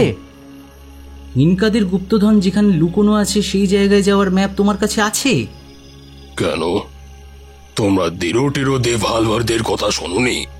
অবশ্যই শুনেছি, তবে সেই ম্যাপের ছবি ইন্টারনেটে দেখলেও হাতে নিয়ে দেখিনি। তোমার কাছে সেই ম্যাপ আছে নাকি? জেভিয়ার একবার ব্যাঙ্গের হাসি হাসল, তারপর বলল, ও সব জিনিস জোগাড় করতে আমার বেশি সময় লাগে না। কথা শেষ করে জেভিয়ার আবার উঠে গেল টেন্টের এক কোণে। অনেক কাগজপত্রের ভেতর থেকে একটা কাগজ তুলে এনে রাখলো রুদ্রদের সামনে। ওরা দেখলো সেটা একটা ম্যাপ। খুব বড় নয় সেটা, প্লাস্টিক ল্যামিনেশন করা আছে। কাগজটার অবস্থা দেখি বোঝা যাচ্ছে সেটা বেশ ভালোই পুরনো। কাগজটা কেমন যেন হলদেটে হয়ে গেছে, ধারগুলো ছিঁড়ে গেছে। রুদ্র এবারে ম্যাপটা খুব সাবধানে হাতে তুলে নিয়ে সেটা দেখতে দেখতে প্রশ্ন করলো, এটা কি আসল? একেবারে অরিজিনাল কপি নয়, তবে এর সেকেন্ড বা থার্ড কপি হবে। যেমন ম্যাপ এখন দেখা যায় সেরকম ম্যাপ কিন্তু এটা মোটেও নয়। ম্যাপটা শুধু কালো কালি দিয়ে হাতে আঁকা, একটা সরু আঁকা পাকা লাইন করা আছে গোটা ম্যাপটা জুড়ে। সেটা যে অ্যামাজন নদী সেই বিষয়ে কোনো সন্দেহ নেই। তার সাথে আরো একটা মোটা লাইন চলে গিয়েছে, ওটাই সেই এই জায়গায় যাওয়ার পথ। ম্যাপের একটা কথায় লেখা মাচু পিছু, তার ঠিক পর থেকেই শুরু হয়েছে মোটা লাইনটা। সেটা বেশ কিছুটা জিজ্ঞাসা চিহ্নের মতো হয়ে হারিয়ে গেছে, আর মোটা লাইনটা শেষে লেখা আছে এল সেঞ্জি। এছাড়া আশেপাশে আরো অনেক ছোটখাটো নাম লেখা আছে। নীল আর অ্যাডামও এই ম্যাপের সম্পর্কে জানে, তবে কখনো দেখেনি। তাই ওরা ম্যাপটার উপর ঝুঁকে পড়ে সেটা দেখতে লাগলো। দেরোতে ভালভাতে হলো একটি ম্যাপ। আতাহুয়াপ্পার মৃত্যুর প্রায় 50 কি 60 বছর পরে এক স্প্যানিশ গুপ্তধন সন্ধানী জুয়ান ভালভাতে জানায় সে নাকি ইনকাদের গুপ্তধনের খোঁজ জানে। সেই সময় স্প্যানিশ সরকারকে সে একটা ম্যাপও পাঠায়। সেই ম্যাপের নাম তেরো দে ভালভাতে। তবে সেই সময় স্প্যানিশ সরকার সেই ম্যাপ দেখে অ্যামাজনে এসে কিছু খুঁজে না পেয়ে খালি হাতে ফিরে যায়। এরপরে 1850 নাগাদ এক উদ্ভিদ বিজ্ঞানী রিচার্ড ব্রুস ইকুইটারে আসেন। সেখান থেকে ফিরে গিয়ে তিনি দাবি করেন ভালভার্তের ম্যাপ দারুণ কাজের। এরপরে 1880 নাগাদ অনেক গবেষণা আর কয়েকটা অভিযান করার পরে সে ম্যাপ ধরেই ব্রুসু নাকি গুহার খোঁজটাও পেয়েছিলেন। এটা তার শেষ অভিযানের সময় তার সাথে থাকা বাকি অভিযাত্রীদের কাছ থেকে জানা যায়। তবে অদ্ভুত ব্যাপার হচ্ছে, ব্রুসকে আর কোনো কিছু সঙ্গীকে সেই কুয়ায় ঢুকতে দেখলেও তাদের কাউকেই আর বেরিয়ে আসতে দেখা যায়নি। তারা কেউ আর কখনো ফিরেও আসেনি। রুদ্রর চোখ দুটো এখন জল জল করছে। মাচু পিছুর সেই ইনকা সৈনিকের ঘরের দেওয়ালে যে নকশাটাও দেখেছিল সেটার সাথে এই ম্যাপে আঁকা রাস্তার নকশা একেবারে হুবহু মিলে যাচ্ছে। নকশার দুই দিকে কোনাকুনি যে দুটো ক্রস চিহ্ন ছিল, এই ম্যাপেও রাস্তার দুই দিকে চিহ্ন করা আছে। তবে এখানে জায়গা দুটোর তলায় ছোট করে লাল কালিতে কঙ্কালের মুখ আঁকা, অর্থাৎ বিপদ। তার মানে এই জায়গা দুটো কোনো বিপদ উৎপেতে আছে। সে যাই হোক, এই ম্যাপ দেখে একটা বিষয়ে রুদ্র একেবারে নিশ্চিত, তারা সঠিক রাস্তাতেই আছে। এবার রুদ্র জেভিয়ারকে ওই কঙ্কালের চিহ্ন আঁকা জায়গা দুটো দেখিয়ে প্রশ্ন করল, আচ্ছা, এই জায়গা দুটোই কি আছে? জেভিয়ারের চোখে মুখে এবার কেমন একটা ভয় আর আতঙ্ক ফুটে উঠল। ও বলল, ওই জায়গা দুটোই তো ওদের ঘাঁটি, ওখানে এখনো লুকিয়ে আছে ওরা। তুমি সত্যি তাদের দেখেছো? হ্যাঁ হ্যাঁ, দেখেছি, আমি দেখেছি তাদের। শুধু দেখিনি, ওই নৃশংস জানোয়ারগুলোর হাত থেকে প্রাণ বাঁচিয়ে ফিরেও এসেছি। এবার নিজের মুখের কাঁটাটায় হাত বুলিয়ে পড়ল, এই তো দেখো না, দেখো, জানোয়ারগুলো তাদের চিহ্ন সারা জীবনের মতো এঁকে দিয়েছে আমার মুখে। এটা তো আর মিথ্যে নয়। লোকটার চোখে মুখের ভাব পরিষ্কার বলে দিচ্ছে সে মিথ্যে বলছে না। সত্যি খুব ভয়ঙ্কর একটা কিছুর সাক্ষী সে হয়েছিল। বেশ কিছুক্ষণ ওরা চুপ করে বসে রইল। নীরবতা ভেঙে রুদ্র এবারে বলল, তাহলে কাল সকাল থেকে আমরা বেরিয়ে পড়ছি, তাই তো? জেভিয়ার তার মুখের ভয়টাকে ঝেড়ে ফেলে বলল, হ্যাঁ, তৈরি থেকো, কাল ভোরের আলো ফুটলেই আমরা বেরিয়ে পড়ব। আচ্ছা, তোমরা তো মাছু পিছুতে গিয়েছিলে, সেখানে কি কিছু পেয়েছো? না না, কিছুই পাইনি। আমরা ভেবেছিলাম ওখানে আমরা গুপ্তধনের কোনো সূত্র হয়তো পাবো, কিন্তু কিছুই পাইনি। তাহলে তোমরা ঠিকঠাক দিকে কি করে এগোচ্ছিলে? এখানে আসার আগেও আমরাও কম রিসার্চ করিনি। একটা সম্ভাব্য পথ আমরাও ঠিক করেছিলাম, সেটা ধরেই এগিয়ে যাচ্ছিলাম। জেভিয়ার চুপ করে কিছুক্ষণ রুদ্রর দিকে তাকিয়ে বসে রইল। তারপরে বলল, তোমার কথাগুলো বিশ্বাস করতে ঠিক ইচ্ছে হচ্ছে না। তাতে আমার কিছু করার নেই। আবার কিছুক্ষণ নীরবতা। এবারে জেভিয়ার নীরবতা কাটিয়ে বলল, ওকে, যাও, তোমরা এখন গিয়ে ঘুমিয়ে পড়ো। কাল সকাল হলেই আমরা বেরোবো। টাইমের হেরফের করা কিন্তু আমার একেবারেই পছন্দ নয়। যাও যাও, তোমরা চলে যাও। পাশেই তোমাদের জন্য তাঁবুর ব্যবস্থা করে দেওয়া হয়েছে। যাও। রুদ্ররা আর কেউ কিছু বলল না। উঠে দাঁড়িয়ে বেরিয়ে গেল জেভিয়ারের তাঁবু থেকে, এগিয়ে গেল ওদের জন্য তৈরি হওয়া তাঁবুটার দিকে। তবে ওরা যদি কয়েক সেকেন্ড আগে বেরোতো তাহলে হয়তো দেখতে পেত তাঁবুর ঠিক পেছনেই, তাঁবুর গায়ে কান পেতে অন্ধকারে গা মিশিয়ে কেউ একজন ওদের কথাগুলো শুনছিল। ওরা বেরোনোর ঠিক আগে সেখান থেকে সরে গিয়ে অন্ধকারের মধ্যে গিয়ে দাঁড়ালো।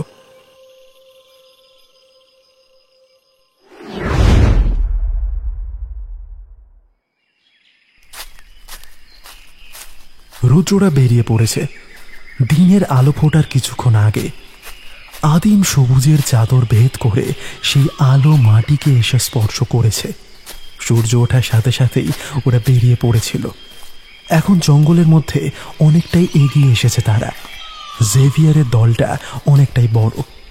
রুদ্র, নীল আর অ্যাডাম ছাড়া ওদের দলের মোট জনসংখ্যা 16, আর তেমনই পরিমাণে অস্ত্র আছে।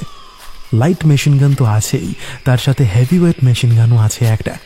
ডিনামাইট তো আছে ওদের সাথে, এছাড়া আরও আগ্নেয়াস্ত্র আছে। এদের দলটা দেখলে মনে হয় এরা গুপ্তধনের সন্ধানে নয়, কোনো যুদ্ধ করতে এসেছে। এর কারণটাও সে অবশ্য বলেছে রুদ্রদের। ইনকারা যে কতটা হিংস্র সেটা সে নিজে প্রত্যক্ষ করেছে। এদের সাথে তো এক প্রকার যুদ্ধ করেই সামনের দিকে এগোতে হবে। একদম সামনে জঙ্গল কেটে পরিষ্কার করতে করতে এগোচ্ছে রবি আর তার সাথে দলের 3 জন গাঁট্টা লোক। এদের ঠিক পেছনেই আছে রুদ্র, নীল আর অ্যাডাম, আর তার সাথে জেভিয়ারের হাতে একটা ম্যাপ। ওরা নিজেদের মধ্যে কথা বলতে বলতে এগোচ্ছে। ওদের পেছনে আছে দলের বাকিরা, তারা নিজেদের মতো গল্প করতে করতে আর জঙ্গল কেটে এগোচ্ছে। সকলের কাছেই অস্ত্র আছে। জেভিয়ার নামের লোকটা বদমাস, শয়তান। এর উদ্দেশ্য মোটেও ভালো নয়, কিন্তু তা হলেও লোকটা যে ইতিহাসের পাকা লোক আর ঘোর যুক্তিবাদী সেটা রুদ্ররা এই অল্প সময়ের মধ্যেই খুব ভালো করে বুঝে গিয়েছে। ইতিহাসের প্রতিটা শাখায় তার জ্ঞান আছে, আর বিশেষ করে ইনকা সভ্যতা নিয়ে তার জ্ঞানের কোনো সীমা নেই। আর এই নিয়ে তার সাথে কিছুক্ষণ কথা বললে মনে হতে পারে লোকটা ইনকা সভ্যতার সূচনাকাল থেকে তাদের রহস্যময় অন্তর্ধান পর্ব সবটাই নিজের চোখে দেখেছে। যে ইনকা সভ্যতা সমগ্র বিশ্বের কাছে একটা রহস্যময়, সেটাই ব্যক্তির কাছে যেন জলের মতো পরিষ্কার। রহস্যে ঘেরা এই সভ্যতার সকল প্রশ্নের উত্তরই যেন সে জানে। রুদ্র এবার জেভিয়ারকে উদ্দেশ্য করে বলল, জঙ্গলের এই দিকটায় কয়েক মাস আগে ড্রোন শটের মাধ্যমে ইনকাদের একটা ছোট দলের ছবি পাওয়া গেছে, সেটা কি তুমি জানো? অবশ্যই জানি, ওদের সমস্যাই তো খোঁজ করেছিল। এত বছর পরে আবার হঠাৎ এমনভাবে ওরা কেন নিজেদের গোপন আস্তানা থেকে বেরিয়ে এলো, এ বিষয়ে তোমার কি ধারণা? এত বছর পরে যে ওরা বেরিয়েছে সেটা জানছো কেমন করে? ওরা হয়তো আগেও বেরোতো, তখন ওদের ছবি ওঠেনি, তাই কেউ জানতে পারেনি, কিন্তু এবারে উঠেছে তাই জানা গেছে। তার মানে তুমি বলতে চাইছো ওরা এইভাবে জঙ্গলের মধ্যে বহু বছর ধরে ঘুরে বেড়াচ্ছে আর আমরা জানতেও পারছি না? তা কিছুটা বলতে পারো। আসলে ওরা দারুণ বুদ্ধিমান, আর এই জঙ্গল ওদের কাছে নিজের হাতের তালুর মতো চেনা। তাই কোথায় কখন থাকলে ওদের কথা কেউ জানতে পারবে না সেটা ওরা খুব ভালো করেই জানে। আর বছরে শুধু এই সময়টাই ওরা জঙ্গলে ঘুরতে বের হয়, কারণ এই সময় ওদের একটা বিশেষ উৎসব হয়। এই সময় ওদের অগ্নি দেবতা এলসেনজির পুজো করে ওরা, আর সেই জন্যেই দেবতার উদ্দেশ্যে বলির শিকার খুঁজতে বের হয়। কোনো পশু পাখি কিন্তু তারা বলি হিসাবে দেয় না, বলি দেয় মানুষের। এটা আমি আগে জানতাম না। যেবারে ওদের হাত থেকে যা হোক করে প্রাণটা নিয়ে পালাই সেবারে জানতে পেরেছিলাম। এই সময় ওরা হাতের সামনে যে মানুষ পায় তাকেই তুলে নিয়ে চলে যায়। আমাদেরও সেবারে তুলে নিয়ে গিয়েছিল ওরা, একমাত্র আমি যা হোক করে পালাতে সক্ষম হয়েছিলাম। তবে সেবারে আরো অনেক কিছুই হয়তো নিয়ে যেতে পারতাম, কিন্তু আমাদের দলের একজনের একটা কুকুর ছিল, সেই সবটা ভেস্তে দিল। এরপরে অ্যাডামকে উদ্দেশ্য করে বলল, এই তোমাদের সোসাইটি থেকে তো একটা দল এসেছিল এখানে, তারা কি ফিরেছে? আর অ্যাডাম দুপাশে মাথা নাড়িয়ে জানালো তারা ফেরেনি। জেভিয়ার বলল, আর ফিরবেও না। আমি নিশ্চিত ওরা ওই জানোয়ারগুলোর হাতেই প্রাণ দিয়েছে। এই সময়টায় ওরা দারুণ অ্যাগ্রেসিভ হয়ে থাকে। অন্য সময় বাঁচার উপায় থাকলেও এমন সময় ওদের হাত থেকে বাঁচার কোনো উপায় থাকে না। তার মানে বলছো ওরা বলি খুঁজতেই বেরিয়েছিল? খুব যদি ভুল না করি তাহলে এটাই উত্তর। আমাদের উপরেও তো হামলা হতে পারে। হতে পারে নয়, হবেই, কারণ আমরা তাদের ঘাঁটির উপর দিয়েই যাব। কিন্তু কেন? আর কোনো পথ নেই নাকি? তা আছে, তবে অন্য পথ দিয়ে গেলে ওদের দেবতা এলসেনজির মন্দির খুঁজে পাবো কেমন করে? কেন? তুমি তো এসেছো বললে। হ্যাঁ এসেছি, তবে এলসেনজির মন্দির পর্যন্ত আমি যাইনি, তার আগেই পালিয়েছিলাম। এরপরে এই বিষয়ে আর কোনো কথা হলো না। জঙ্গল কেটে ওরা সামনের দিকে এগিয়ে চলল। আরও কিছুটা এগোনোর পরে রুদ্ররা দুটো অদ্ভুত দৃশ্য দেখল। এমন দৃশ্য ওরা সামনে সামনে আগে কখনো দেখেনি। বেশ কিছুক্ষণ হাঁটার পরে একটু বিশ্রাম নেওয়ার জন্য জঙ্গলের মধ্যে একটা জায়গায় ওরা দাঁড়িয়েছিল। সেই জায়গাটায় গাছপালার ঘনত্ব বেশ কিছুটা কম। আকাশ দেখা যায় ওই জায়গাটা থেকে। সূর্য তখন একেবারে মাথার উপরে। উপর থেকে তাকিয়ে প্রথম দৃশ্যটা দেখতে পেল রুদ্র। দেখল একটা মোটামুটি সাইজের বাঁদর বেশ উঁচু একটা মোটা গাছের ডালের উপরে বসে বসে সেই গাছেরই একটা ফল খাচ্ছে। আর ঠিক মাঝখানে কোথা থেকে একেবারে দমকা হাওয়ার মতো এসে বাঁদরটাকে তুলে নিয়ে চলে গেল একটা পাখি। পাখিটার সাইজ বাঁদরের থেকে বড়, গোটা শরীর কালচে খয়েরি পালকে ঢাকা, মুখটায় সাদার ছোঁয়া আর ঠোঁটটা মোটা হলুদ রঙের। পাখিটা তার পায়ে বাঁদরটাকে ধরে উড়িয়ে নিয়ে চলে গেল। বাঁদরটা চিৎকার করলো বটে, তবে তার বাঁচার যে কোনো আশা নেই। সেটা রুদ্র খুব ভালোভাবেই বুঝতে পারল। কারণ যে পাখি ওটাকে তুলে নিয়ে গেছে সেটা হলো আমাজনের বিখ্যাত একটা শিকারী পাখি, হারপি ঈগল। ওর বজ্রমুষ্টি থেকে নিজেকে ছাড়ানোর ক্ষমতা ওই বানরের নেই। শিকারের দৃশ্যটা দেখে রুদ্র মনে হয় অভিভূত হয়ে পড়েছিল। হুঁশটা এলো জেভিয়ারের কথায়। সে পিছন থেকে বলল, তুমি জানো ইয়াং ম্যান, এই হারপি ঈগলকে এই ইনকারা দেবতার মতন করে পুজো করে। শুধু কি তাই, ওদের সাপার মুকুটেও ওরা এই পাখির পালক আটকায়।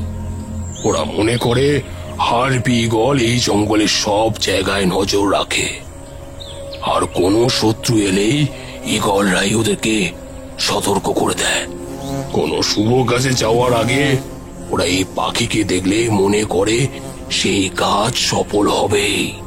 শিকারে যাওয়ার আগে ওরা সেই জন্যই এই পাখির পুজো করে। জেভিয়ারের কথা শুনে রুদ্র পেছন ফিরতে যাবে, আর সেই সময় তার চোখে পড়ল তৃতীয় দৃশ্যটা। গাছের দিক থেকে সরে ওর চোখটা পলকের জন্য সূর্যের দিকে যেতেই ব্যাপারটা লক্ষ্য করল রুদ্র। সময়টা সবে দুপুর, কিন্তু এর মধ্যেই দিনের আলো কেমন যেন কম কম লাগছে।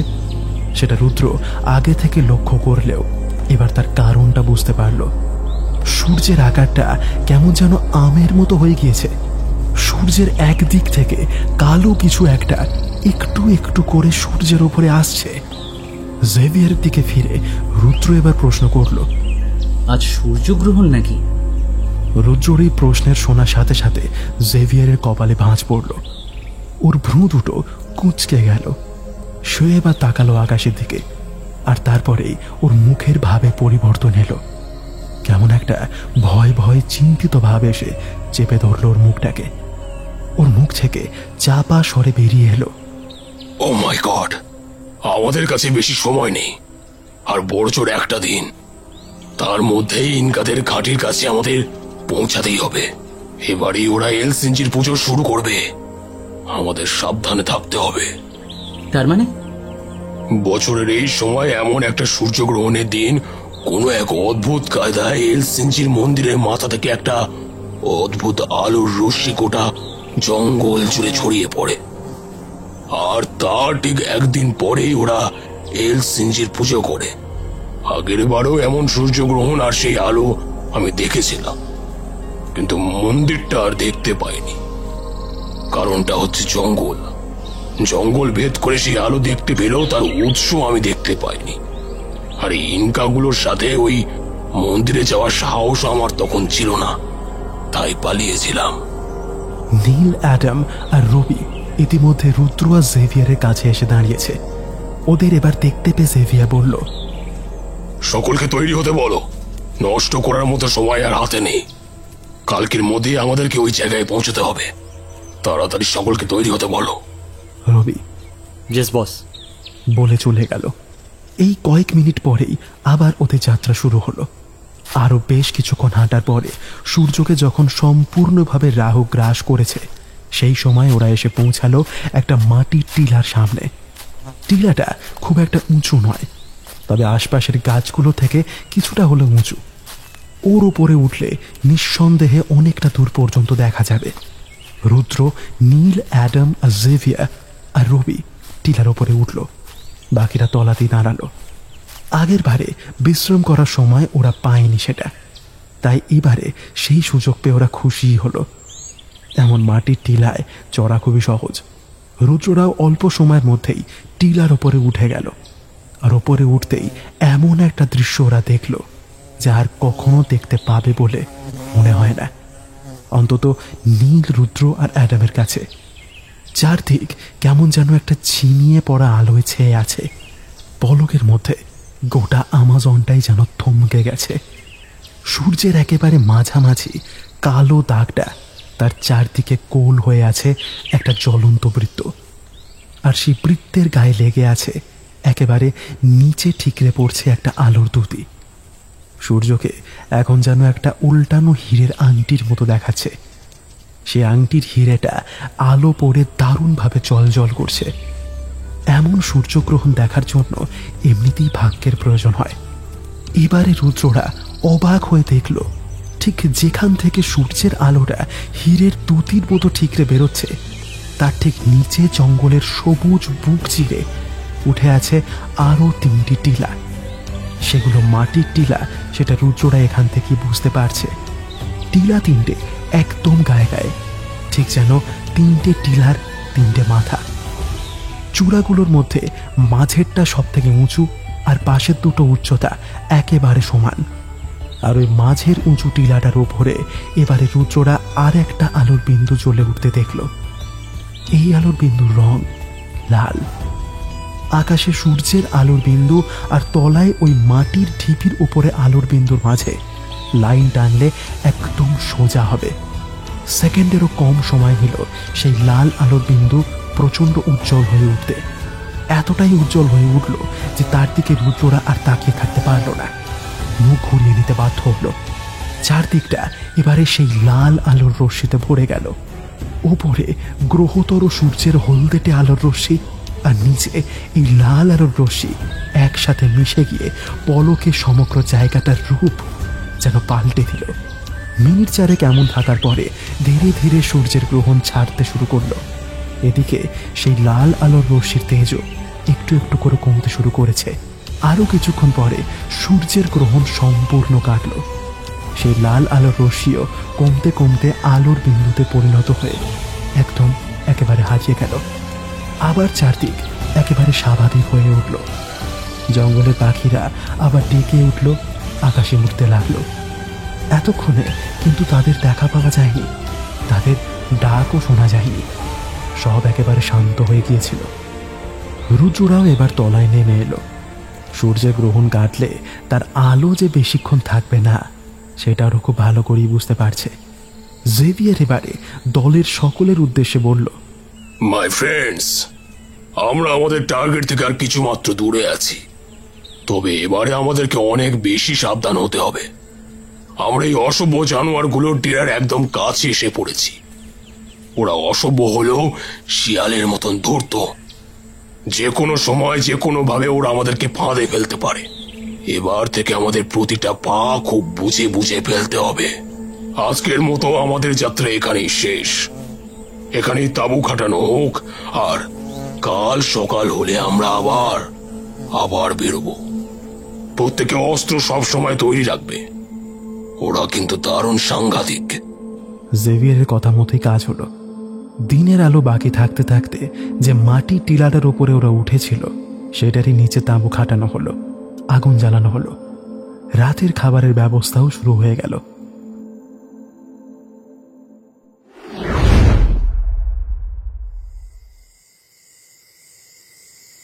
কি বুঝছিস রুদ্র? কলকাতায় বসে ব্যাপারটা যতটা কঠিন বলে মনে হয়েছিল, এখানে এসে মনে হচ্ছে সেটা তার থেকে কয়েকশো গুণ বেশি কঠিন। সেটা তো আমিও বুঝতে পারছি। আমি জানতে চাইছি, তোর কি মনে হয় এবারে আমরা যা খুঁজতে এসেছি তার দেখা পাবো? সত্যি বলতে জানি না, বুঝতে পারছি না, বুঝলি? ব্যাপারটা দারুণ গোলমেলে। আর যাদের সম্পদের খোঁজে আমরা এসেছি তারাও তো এখনো কালের নিয়মকে পিছনে রেখে টিকে আছে, সেটাও তো প্রমাণিত। আর তারা যে নিজেদের সময় কতটা এগিয়ে ছিল বাকিদের থেকে, সেটা আশা করি তোকে আর বলতে হবে না। আমরা কি তাদের অতিক্রম করে সেই সম্পদ নিয়ে ফিরতে পারবো? আমি কিন্তু চাই না ওই রহস্যময় গুপ্তধন সভ্য সমাজের সামনে আসুক বা অন্য কারো হাতে যাক। আমি শুধু জানতে চাই সেই গুপ্তধন আদৌ আছে কিনা। আরও একটা খটকা আমার আছে, সেটাও একটু তলিয়ে দেখতেই আমি এখানে এসেছি। একদম ঠিক বলেছিস, আমিও সেটাই চাই।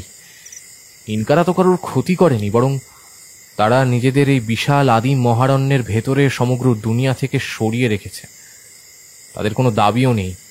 নিজেদের সেই প্রাচীন রীতি আর স্প্যানিশ হাত থেকে তারা তাদের যে সম্পদ বাঁচিয়েছিল, যার জন্য ওদের সাপার পর্যন্ত প্রাণ চলে গিয়েছিল, সেসব নিয়েই নিজেদের মতো করে এই জঙ্গলটাকে নিজেদের বিশ্ব বানিয়ে রয়েছে।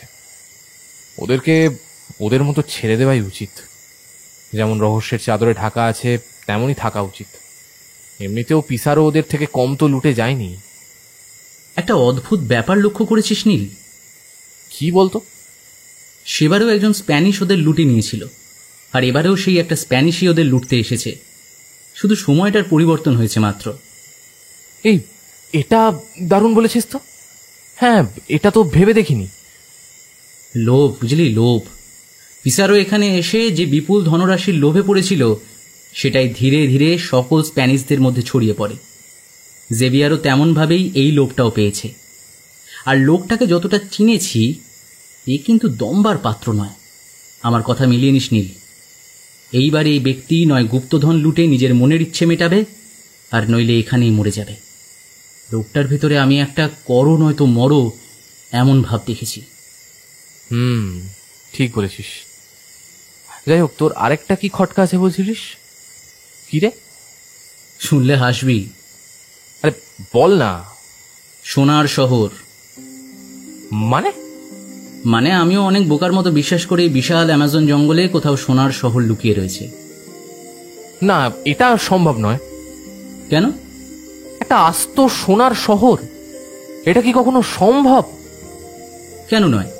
এত বছর আমরা জানতাম ইনকারা আর নেই, সভ্যতাটাই শেষ ভেবেছিলাম। কিন্তু এখন কি হলো? তারা আছে। তাহলে সোনার শহর কেন থাকতে পারে না? আর ইনকাদের কাছে যা সোনা পড়েছিল, তাই দিয়েও তো একটা ছোটখাটো সোনার নগরী বানানো সম্ভব। চারদিক এখন একেবারে অন্ধকার, রাত দারুণ গভীর। জেভিয়ারের দলের সকলেই এখন গভীর ঘুমে তলিয়ে। আমাজন জঙ্গলে এখন নানান শব্দ হচ্ছে। রুদ্র, নীল আর অ্যাডামও শুয়ে পড়েছে। তবে রুদ্র আর নীল ঘুমোয়নি, অ্যাডাম কিন্তু ঘুমিয়ে পড়েছে। ওদের দুজনের চোখে যেন আর ঘুম আসছে না। ব্যাপারটা যে ধীরে ধীরে বেশ জটিলের দিকে এগোচ্ছে, সেটা ওরা খুব ভালোভাবেই বুঝতে পারছে। এবার অ্যাডামের গলা শুনল ওরা। চোখ না খুলে ইংরেজিতে বলল, এসব ভেবো না, এখন শুয়ে পড়ো, যা হবে দেখা যাবে। রুদ্র আর নীল এতক্ষণ বাংলাতেই কথা বলছিল। অ্যাডামের কথা শুনে এবার ওরা বেশ অবাকই হলো। এর আগে অ্যাডামের সাথে বাংলা বললে ও তেমন একটা বাংলায় কথা বলেনি। অ্যাডামও বলেনি বা বুঝতে দেয়নি যে সে এই ভাষাটা বোঝে। এবারে রুদ্র বলল, অ্যাডাম, তুমি বাংলা জানো? অ্যাডাম আবার চোখ খুলে বলল, না, ঠিক জানি না। কেউ বললে বুঝতে পারি, তবে বলতে বা পড়তে পারি না। এখনো শিখছি আমি। রুদ্র এবারে অ্যাডামকে বলল, আচ্ছা অ্যাডাম, তোমার কি মনে হয় আমরা সফল হব? জানি না, তবে এইটুকুনি বলতে পারি, যদি শেষ পর্যন্ত বেঁচে থাকি তাহলে আমি ওদের সফল হতে দেব না। এই রহস্যময় গুপ্তধন, এই রহস্যময় ইনকা সভ্যতা, এই অ্যামাজনের নিজের, তাদের এখান থেকে সরাতে দেব না। একদম ঠিক বলেছ বন্ধু। ও সবই জঙ্গলের, ওদের এখান থেকে সরাতে দেওয়া যাবে না। অ্যাডাম এবারে একটা দীর্ঘশ্বাস ফেলল। তবে এখন ঘুমিয়ে পড়ো, ভোর হতে ঘন্টা টেনেক বাকি আছে। একটু না ঘুমালে কাল হাঁটতে পারবো না। এরপরে আর ওরা কোনো কথা বলল না, চোখ বুজে শুয়ে পড়ল।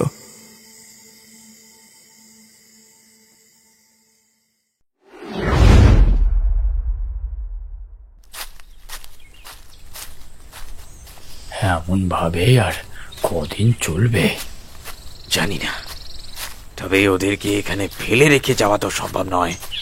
ফিরলে ওদের নিয়েই ফিরবো। প্রফেসর ফিরমানো, শামসি চাচা আর ডলার এগোচ্ছে জঙ্গলের মধ্যে দিয়ে। চাচার হাতে একটা রাইফেল আর প্রফেসর হাতে একটা লম্বা চপা। কথা বলতে বলতে ওনারা এগোচ্ছেন। ডলার তাদের সাথেই এগোচ্ছে। রুদ্র ওনাদের ঠিক যেমনটা বলেছে ওনারা ঠিক তেমনটাই করছেন। জেভিয়ারের যে দুটো খোঁচর ওদের উপরে নজর রাখছিল, সেই দুটোকেও গতকাল রাতে পরলোকে পাঠিয়ে দিয়েছেন শামসি চাচা। এমনটাই প্ল্যান করে গিয়েছিল রুদ্র। আপাতত শামসি চাচারা জেভিয়ার যে দলটাকে আড়াল থেকে লক্ষ্য করতে করতে এগোচ্ছেন। এরপরে অবস্থা বুঝে ব্যবস্থা। রুদ্র বলে দিয়েছিল ওরা লুকিয়ে থাকলেও তাদের থেকে যেন খুব বেশি দূরে না থাকে, যেন শীষ দিলে শুনতে পাবে এমন দূরত্বে থাকলেই হবে। একটা বিশেষ শীর্ষ তৈরি করে গেছে সে। শামসি চাচা সবার আগে এগোচ্ছে। ডলারের সাথে প্রফেসর এই অল্প সময় দারুণ বন্ধুত্ব হয়ে গিয়েছে। ওরা দুজন একসাথে এগোচ্ছে। এবারে শামসি চাচা হঠাৎ কি মনে হতে পেছন ফিরলেন আর সাথে সাথে স্থির হয়ে গেলেন। ওনাকে এমন আচমকা থমকে পড়তে দেখে প্রফেসরও ঘাবড়ে গিয়ে দাঁড়ালেন, ডলারও। শামসি চাচা পরিষ্কার দেখতে পাচ্ছেন প্রফেসরের থেকে 5 ফুট দূরে ওত পেতে বসে আছে একটা কালো কুচকুচে চতুষ্পদ প্রাণী, একটা প্রমাণ সাইজের ব্ল্যাক প্যান্থা। তার সবুজ চোখ দুটো এই দিনের আলোতেও জল করছে। শরীরের কোথাও কালো ছাড়া অন্য কোনো রং নেই। ব্ল্যাক প্যান্থার দারুণ শিকারী। এদের গতির সাথে খাপ খাইয়ে উঠতে রীতিমতো বেগ পেতে হয়। এমন অনেক গল্পই শোনা যায় সেখানে বড় বড় শিকারী একেবারে কাছ থেকে ব্ল্যাক প্যান্থারকেও মারতে পারেনি। এর কারণ ওদের গতি। তবে শুধু গতির জন্য কিন্তু এই ব্ল্যাক প্যান্থার এই জঙ্গলের আরেক অন্যতম শিকারী হয়নি। ব্ল্যাক প্যান্থাররা যখন এগিয়ে আসে তখন কোনো শব্দ হয় না। নিঃশব্দে এরা শিকারের পেছনের দিকে আসে এবং শিকার কিছু বুঝে ওঠার আগেই তার ভবলীলা সাঙ্গ করে দেয়। এদের ধারালো নখ, দাঁত, দৈহিক ক্ষমতা আর গতি এইসব মিলিয়ে এরা দারুণ ভয়ঙ্কর। শামসি চাচা এবার চাপা গলায় বললেন, একদম নড়বেন না। চাচার কথা শেষ হবার সাথে সাথে ডলের পেছনে ফিরে প্যান্থারকে দেখে চিৎকার করে উঠল। সাথে সাথে ব্ল্যাক প্যান্থারটাও একটা গর্জন করে ঝাঁপিয়ে উঠল। প্রফেসর ফিরম্যান এই সময় পেছনে ফিরলেন আর সাথে সাথে শামসি চাচার হাতে থাকা রাইফেল গর্জে উঠল। প্রফেসর শুধু বুঝতে পারলেন ওনার একদম কান ঘেঁষে কিছু একটা চলে গেল আর দেখলেন তার থেকে মাত্র 8 ফুট দূরে থাকা প্যান্থারের মাথা ফুটো হয়ে রক্ত ঠিকলে উঠল। শামসি চাচা টার্গেট মিস করেন না। প্যান্থারটা ঝাঁপ দিয়েছিল, তাই গুলি খাবার পরেও সে প্রফেসর ফিরমনুর গায়ের উপরে গিয়ে পড়ল। সেটা সরিয়ে দিয়ে প্রফেসর এবার উঠে দাঁড়ালেন। তার চোখে মুখে বিস্ময়, মুগ্ধতা, ভয় সব মিলিয়ে একটা অদ্ভুত ভাব। কিছুক্ষণ এমনভাবে চুপ করে দাঁড়িয়ে থাকার পরে তিনি আনন্দে লাফিয়ে উঠলেন। বাচ্চাদের মতো হাততালি দিতে দিতে তিনি চাচার প্রশংসা শুরু করে দিলেন। ডলার এখন মৃত প্যান্থারকে শুঁকছে। শামসি চাচা হাসি হাসি মুখে দাঁড়িয়ে আছেন। আর ঠিক এই সময় একটা অকস্মাৎ ঘটনা ঘটল। প্রফেসর শামসি চাচার সামনে আনন্দে লাফাচ্ছিলেন। শামসি চাচা দেখলেন হঠাৎ করে কোত্থেকে একটা তীর বিদ্যুৎ বেগে এসে ফিরোমেনোর মাথাটা এফোর ওফর করে দিল। প্রফেসর কিছুক্ষণ দাঁড়িয়ে ধূপ করে মাটিতে পড়ে গেলেন। তীরটা বেশ লম্বা, তীরটার পেছনে কোনো একটা পাখির পালক জড়ানো। তীরটার ফলা দেখে শামসি চাচা বুঝলেন তীরটা ওনার পেছন দিক থেকে এসেছে। সাথে সাথে উনি পেছনে ফিরলেন, হাতের বন্দুকটা তুলে ধরলেন, কিন্তু কাউকেই দেখতে পেলেন না। ডলারও এই হঠাৎ আক্রমণে একেবারেই হতভম্ব। সেও মুখ তুলে চারদিকে দেখছিল, কিন্তু সেও কিছুই দেখতে পেল না। এবারে টিপ টিপ করে বৃষ্টি শুরু হলো। পলকে সেই বৃষ্টি চরম রূপ ধারণ করলো। অ্যামাজন রেন ফরেস্টের বৃষ্টি এরকমই হয়। আর এবারে চাচা আর ডলার দুজনেই দেখতে পেল মোটা মোটা গাছগুলো আরো বড় বড় ঝোপঝাড়গুলোর পেছন থেকে বেরিয়ে এলো বেশ কয়েকটা কুচকুচে কালো মূর্তি। ওদের মাথায় পাখির পালক কুঁচা, হাতে তীর ধনুক, আর সেগুলো তাক করে আছে চাচার দিকে। ডলার এই সময় ডেকে উঠল আর চাচাও সম্ভবত গুলি চালাতে গিয়েছিলেন, কিন্তু পারলেন না। কিছু একটা এসে কিঁতল তার গলায়, আর সাথে সাথে তিনি মাটিতে লুটিয়ে পড়লেন। জ্ঞান হারানোর আগে দেখলেন ডলার ডাকতে ডাকতে দৌড়ে যাচ্ছে জঙ্গলের ভেতরের দিকে, আর ওর দিকে তীর ছুঁড়ছে আদিবাসীগুলো, তবে ডলারের গায়ে লাগাতে পারছে না। এরপর দুজন তাকরাই কালো শিকারী আদিবাসী তার সামনে এসে দাঁড়ালো। ব্যাস, শামসি চাচার চোখ দুটো বন্ধ হয়ে গেল।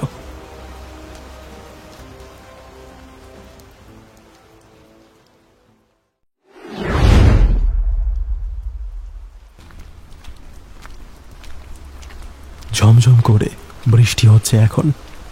বেলা প্রায় শেষের দিকে। চারদিকে অন্ধকার একটু একটু করে নেমে আসছে। রৌদ্রটা কিন্তু থামেনি এখনো।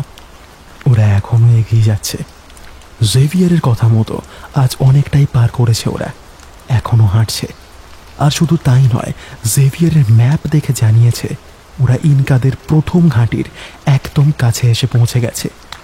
রুদ্র হিসাব করে দেখেছে মাঝু বাজুতে নকশায় যে দুটো ক্রস চিহ্ন তারা দেখেছিল সেটা একটা কাছাকাছি আছে। জেভিয়ার সকলকেই দারুণ সাবধান থাকতে বলেছে। সে জানিয়েছে যে কোনো মুহূর্তে ইনকাদের দল ওদের ওপরে আক্রমণ করতে পারে। এখন সবার আগে হাঁটছে জেভিয়ার, তারপর রুদ্র, নীল আর অ্যাডাম, ওদের সাথে আরও 3 জন, আর ওদের থেকে বেশ কিছুটা দূরে দলের বাকিদের সাথে আসছে রবি। এই ব্যাপারটা আজ সকাল থেকে রুদ্র বেশ কিছুবার লক্ষ্য করেছে। রবি কিন্তু এতদিন সাধারণত সারাক্ষণই জেভিয়ারকে তেল মেরে বা তার সাথে সেটে সেটে চলত, কিন্তু আজ সকাল থেকে সে এমন যেন একটু দূরে দূরে চলছে, আর সাথে ওর দলের বাকি যে কজন আছে তাদের সাথেই সারাক্ষণ থাকছে, আর থেকে থেকেই কী সব গুজগুজ করে কথা বলছে ওরা। রুদ্রর একটা খটকা লেগেছিল বটে, কিন্তু সে কিছু বলেনি। আপাতত জেভিয়ার আর রুদ্র ম্যাপটা দেখে সামনের দিকে এগোচ্ছে। এতটা পথ দারুণ গতিতে এলেও এখন ওদের গতিটা বেশ কিছুটা কমেছে। তার কারণ ওদের ধারণা খুব কাছেই ইনকাদের প্রথম ঘাঁটিটা আছে, যখন তখন ওদের সাথে তাদের দেখা হতে পারে। কিন্তু তাদের সাথে এবার যেটা হলো সেটার জন্য ওরা একেবারেই তৈরি ছিল না। এখন জঙ্গলের যে জায়গাটায় ওরা এসে দাঁড়িয়েছে সেখানকার মাটিতে ঘাসের আর বন্য লতাপাতার পরিমাণ অনেক বেশি আর ঘন। মাথার উপরে গাছের পাতাও দারুণ ঘন, গাছগুলো মোটা মোটা ডালপালা বিশিষ্ট। সেই ডালগুলো থেকে লতানে গাছের কাণ্ড মাটিতে এসে নেমেছে। এবারে ওরা একটা ঝোপের সামনে এসে উপস্থিত হলো। ঝোপটা এতটাই ঘন আর বড় যে সেটাকে না কেটে এগোনো সম্ভব নয়। রুদ্রদের সাথে দলের আরও 3 জন যে 3 জন যাচ্ছিল তারা এবারে জেভিয়ারের কথায় ঝোপটা কাটতে গেল। ওরাও গেল ওদের সাথে, আর কয়েক পা এগোনোর সাথে সাথেই ঘটল ঘটনাটা। ওদের সব কজনের পায়ে কিছু একটা জড়িয়ে গেল, আর কিছু বোঝে ওঠার আগেই পা আর মাথা নিচে অবস্থায় ওরা ঝুলে গেল। গাছের মোটা মোটা ডাল থেকে যে লতাগুলো মাটিতে এসে নেমেছিল সেগুলোর কয়েকটাতে ওদের পা ঝুলছে। এখন দিনের আলো আর বড় জোর 8 ঘন্টা মতো থাকবে। রবিরা রুদ্রদের থেকে কিছুটা দূরে ছিল, তারা এবার ওদের কাছে এগিয়ে এলো, তবে ওদেরকে সাহায্য করল না। জেভিয়ার রবির উদ্দেশ্যে চিৎকার করে আদেশের সুরে বললে, এই, আমাদেরকে তাড়াতাড়ি নিচে নামাও। রবি বা বাকিদের কেউই কিছু করল না, চুপ করে দাঁড়িয়ে রইল। জেভিয়ার আবার আদেশ করল। রবি এবারে হো হো করে হেসে উঠল।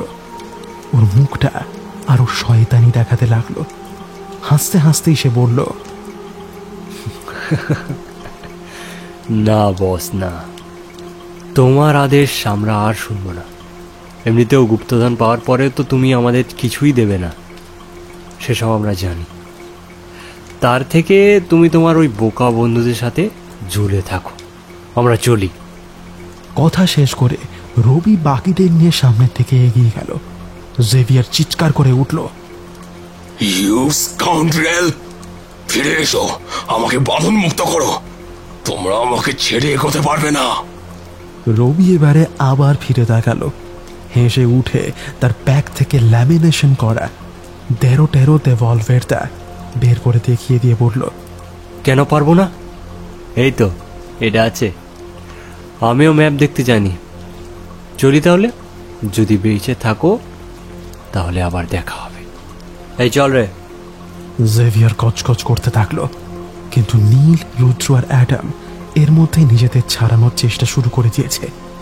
দলের বাকি 3 জনও হাত পা ছুটছে আর চেষ্টা করছে নিজেদের বাঁচানোর, কিন্তু পারছে না। এদিকে দিনের আলো নিভে আসছে। এমনভাবে ঝুলে সারা রাত কাটানো সম্ভব নয়, মাথায় রক্ত উঠে মৃত্যু হতে পারে। আর তাছাড়া রাতের বেলা এমনভাবে ঝুলে থাকলে কোনো শিকারী পশুর কাছে এমনিতেই শিকারে পরিণত হতে হবে। বৃষ্টির তীব্রতা যেন আরও কিছুটা বাড়লো এবারে। রবিরাও রুদ্রদের চোখের আড়াল হয়ে গিয়েছে।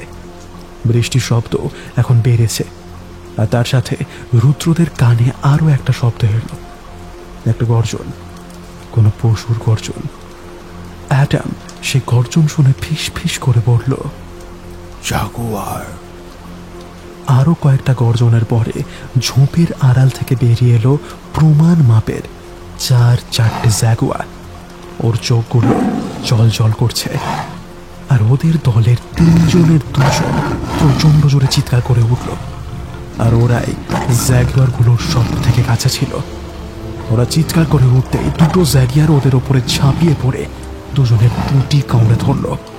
ফিনকি দিয়ে রক্ত বেরিয়ে গেল ওদের গলা থেকে। তারপরে হ্যাচকা টান মেরে জাগুয়ার ওই মানুষ দুটোর গলার নলি ছিঁড়ে তুলে নিল। লোক দুটো ঝুলন্ত অবস্থাতে কয়েকবার কেঁপে গিয়ে শান্ত হয়ে গেল। রুদ্ররা এই দৃশ্য দেখে একেবারে হতবাক হয়ে গিয়েছে। রুদ্র এবারে ওর বন্দুকটা কোথায় সেটা দেখে নিল। দেখলো সেটা ওর থেকে অনেকটা দূরে পড়ে আছে। ঝুলে যাবার সময় ওটা অতটা দূরে সরে গিয়ে পড়েছিল। ওটা হাতে থাকে না হয় এমনভাবেই জ্যাগুয়ার চারটের একটার ব্যবস্থা করা যেতে পারত, কিন্তু কি আর করা যায়। এবারে রুদ্রর চোখে পড়ল যে ওর পাটা ঝুলে আছে সেটা লতার দিকে। ওই পায়ে যে একটা ছোট্ট ধারালো ছুরি আছে সেটা রুদ্র ভুলেই গিয়েছিল। এবার ওর মনে পড়লো সেটা। জাগুয়ারগুলো আর একটু দূরে ওদের থেকে এগিয়ে আসছে। ওই দুজনের পরে এবার নিশ্চয়ই ওদের পালা। রুদ্র কয়েকবার নিজের শরীরটা বেশ জোরে জোরে দোলালো, তারপরে একটা হ্যাচকা টান মেরে কোমর থেকে মুড়ে নিচে ঝুলতে থাকা পাটা ধরলো। তারপর সেখান থেকে একটা ছোট্ট ছুরি বার করে পায়ের বাঁধনটা কেটে দিল। ধূপ করে মাটিতে এসে পড়লো, আর তার সাথে সাথে চারটে জাগুয়ার ওকে ঘিরে ধরলো। এদিকে রুদ্রর কাছে অস্ত্র বলতে শুধু একটা ছোট্ট ছুরি। মুখ তুলে রুদ্র আরেকবার ওই বন্দুকটার দিকে দেখে নিল। সেটা এখনো অনেকটাই দূরে, কিন্তু ওটা তো নিতেই হবে, নইলে ওই জাগুয়ারগুলোর সাথে একা যুদ্ধ করা খুব কঠিন। রুদ্র আর কিছু না ভেবে সঙ্গে সঙ্গে বন্দুকটার উদ্দেশ্যে ঝাঁপ দিল। সাথে সাথে আর একটা গর্জন করে একটা জাগুয়ার ধারালো নোক বাগিয়ে ঝাঁপ দিল ওকে উদ্দেশ্য করে, কিন্তু বন্দুকটা নিতে পারল না রুদ্র। তার আগেই সে জাগুয়ারের ধাক্কায় বেশ কিছুটা দূরে ছিটকে পড়ল। ওর বুকের কাছে এসে লেগেছে জাগুয়ারের নখ, আর সেখান থেকে জামা ছিঁড়ে এখন রক্ত ঝরছে। নীলরা এখনো ঝুলেই আছে, আর তেমন ভাবেই ওরা রুদ্র আর জাগুয়ারগুলোর যুদ্ধ দেখল। রুদ্র উঠে দাঁড়ালো। ও বেশ বুঝতে পারছে আর সময় নেই। এবারে কিন্তু শুধু ছুরিটা দিয়েই এই জাগুয়ারগুলোর সাথে যুদ্ধ করতে হবে। ছুরিটা বাগিয়ে রুদ্র দাঁড়ালো, আর ঠিক সেই সময় একসাথে তিনটে জাগুয়ার ঝাঁপ দিল ওর দিকে। রুদ্র এক লাফ দিয়ে সরে গেল পাশে। তারপরে প্রথমে একটা জাগুয়ারকে মাটিতে ফেলে দিল একটা প্রচন্ড জোরে লাথি মেরে, আরেকটা একদম মাথার মাঝামাঝি ওকে ধরা হাতে ছুরিটা গিঁচে দিল। ইতিমধ্যে আরেকটা জাগুয়ার রুদ্রর পেছনে এসে দাঁড়িয়েছে। রুদ্র ঘুরে দাঁড়াতেই ওই জাগুয়ারটা একটা প্রচন্ড গর্জন করে ঝাঁপ দিল রুদ্রের ওপরে, কিন্তু সেও রুদ্রকে কবজা করতে পারল না। তার আগেই রুদ্র পাশে সরে গিয়ে মাটির ওপর ঝাঁপিয়ে পড়ে বন্দুকটা তুলে নিয়ে পরপর কয়েকটা গুলি চালালো। দিনের আলো নেই বললে চলে, তবে তার মধ্যে রুদ্রর বন্দুক কিন্তু লক্ষ্য মিস করেনি। দুটো জাগুয়ার গুলি খেয়ে মাটিতে লুটিয়ে পড়ল। আরেকটা জাগুয়ার সম্ভবত গুলি চলার ভয়ে পালালো। রুদ্র এবারে এগিয়ে এলো বাকিদের কাছে। সবার আগে এলো নীলের কাছে, যে ছুরিটা দিয়ে একটা জাগুয়ারের মাথায় সে গিঁথে দিয়েছিল সেটা দিয়েই নীলের পায়ে জড়ানো লতাটা কাটার জন্য হাত তুলল। আর ঠিক এমন সময় রুদ্র বুঝতে পারল ওর কানের ঠিক তলায় কিছু একটা এসে গিঁথে গেল। মুহূর্তের মধ্যে রুদ্রর গোটা শরীরটা কেমন যেন অবশ হয়ে এলো, ধূপ করে মাটিতে পড়ে গেল। আর কয়েক সেকেন্ডের মধ্যেই রুদ্রর চেতনা লোপ পেল। রুদ্রর জ্ঞান ফিরেছে মিনিটগুলো আগে, আর এর মধ্যেই পরপর এমন কয়েকটা খবর সে পেয়েছে যেগুলোর ধাক্কা একসাথে সহ্য করতে ওর মাথাকে এখন বেশ কসরত করতে হচ্ছে। জ্ঞান ফিরতেই লাফিয়ে উঠে বসতে চেয়েছিল রুদ্র, কিন্তু পারেনি, কারণ ওর হাত পা পিঠের দিকে একসাথে বাঁধা। কোনো দড়ি দিয়ে বাঁধা নয়, কিন্তু বাঁধা গাছের লতা দিয়ে। এরপরে সে নিজের মাথা ঘুরিয়ে ফিরতেই অবাক হয়ে যায়। ওর ডান দিকে মাথার পেছন দিকে করে শুয়ে আছে নীল, আর ওদের সাথে আর একজন যে ঝুলেছিল সেই লোকটা আজেভিয়া। ওরা তার থেকে কিছুটা দূরে ছিল। আর ওর বাঁ দিকে একদম কাছে একই অবস্থায় পড়ে আছে নীল আর শামসি চাচা। রুদ্র তাদের দেখে বুঝতে পারল শুধু একাই সে অজ্ঞান হয়ে গিয়েছিল। ওরা সবাই পড়ে আছে মাটির ওপরে, তবে মাথার ওপরে একটা ছাউনি আছে। চারপাশে দেওয়ালও আছে অনেকগুলো, সম্ভবত পাথরের। সময়টা রাত। ঘরের মধ্যে চারটে দেওয়ালে জ্বলছে চারটে মশাল। ঘরের একটা দরজাও আছে, সেটা থেকেই বাইরেটা দেখা যাচ্ছে। ঘরের আলো অল্প কিছুটা সেই অন্ধকারকে কাটাতে পেরেছে। বাকি জমাট কালো অন্ধকার। বৃষ্টির শব্দ ওর কানে এলো। রুদ্রর জ্ঞান ফিরলে নীল ওকে প্রথমে জিজ্ঞাসা করল, কিরে, এখন ঠিক আছিস? জোরানো গলায় রুদ্র উত্তর দিল, হ্যাঁ, মাথাটা যন্ত্রণা করছে এই যা। কিন্তু এটা কোথায় আমরা? আর এখানে এলাম কি করে? শামসি চাচা, আপনিও এখানে? ডলার আর প্রফেসর কোথায়? আপনিও বা এখানে এলেন কেমন করে? আমাদের এই হালিবা কে করলো? আমি তো জাগুয়ারগুলোকে তাড়িয়ে নীলকে ছাড়াতে যাচ্ছিলাম। তারপর রুদ্রর মাথায় যতগুলো প্রশ্ন একসাথে এলো ও সবকটাই করে দিল।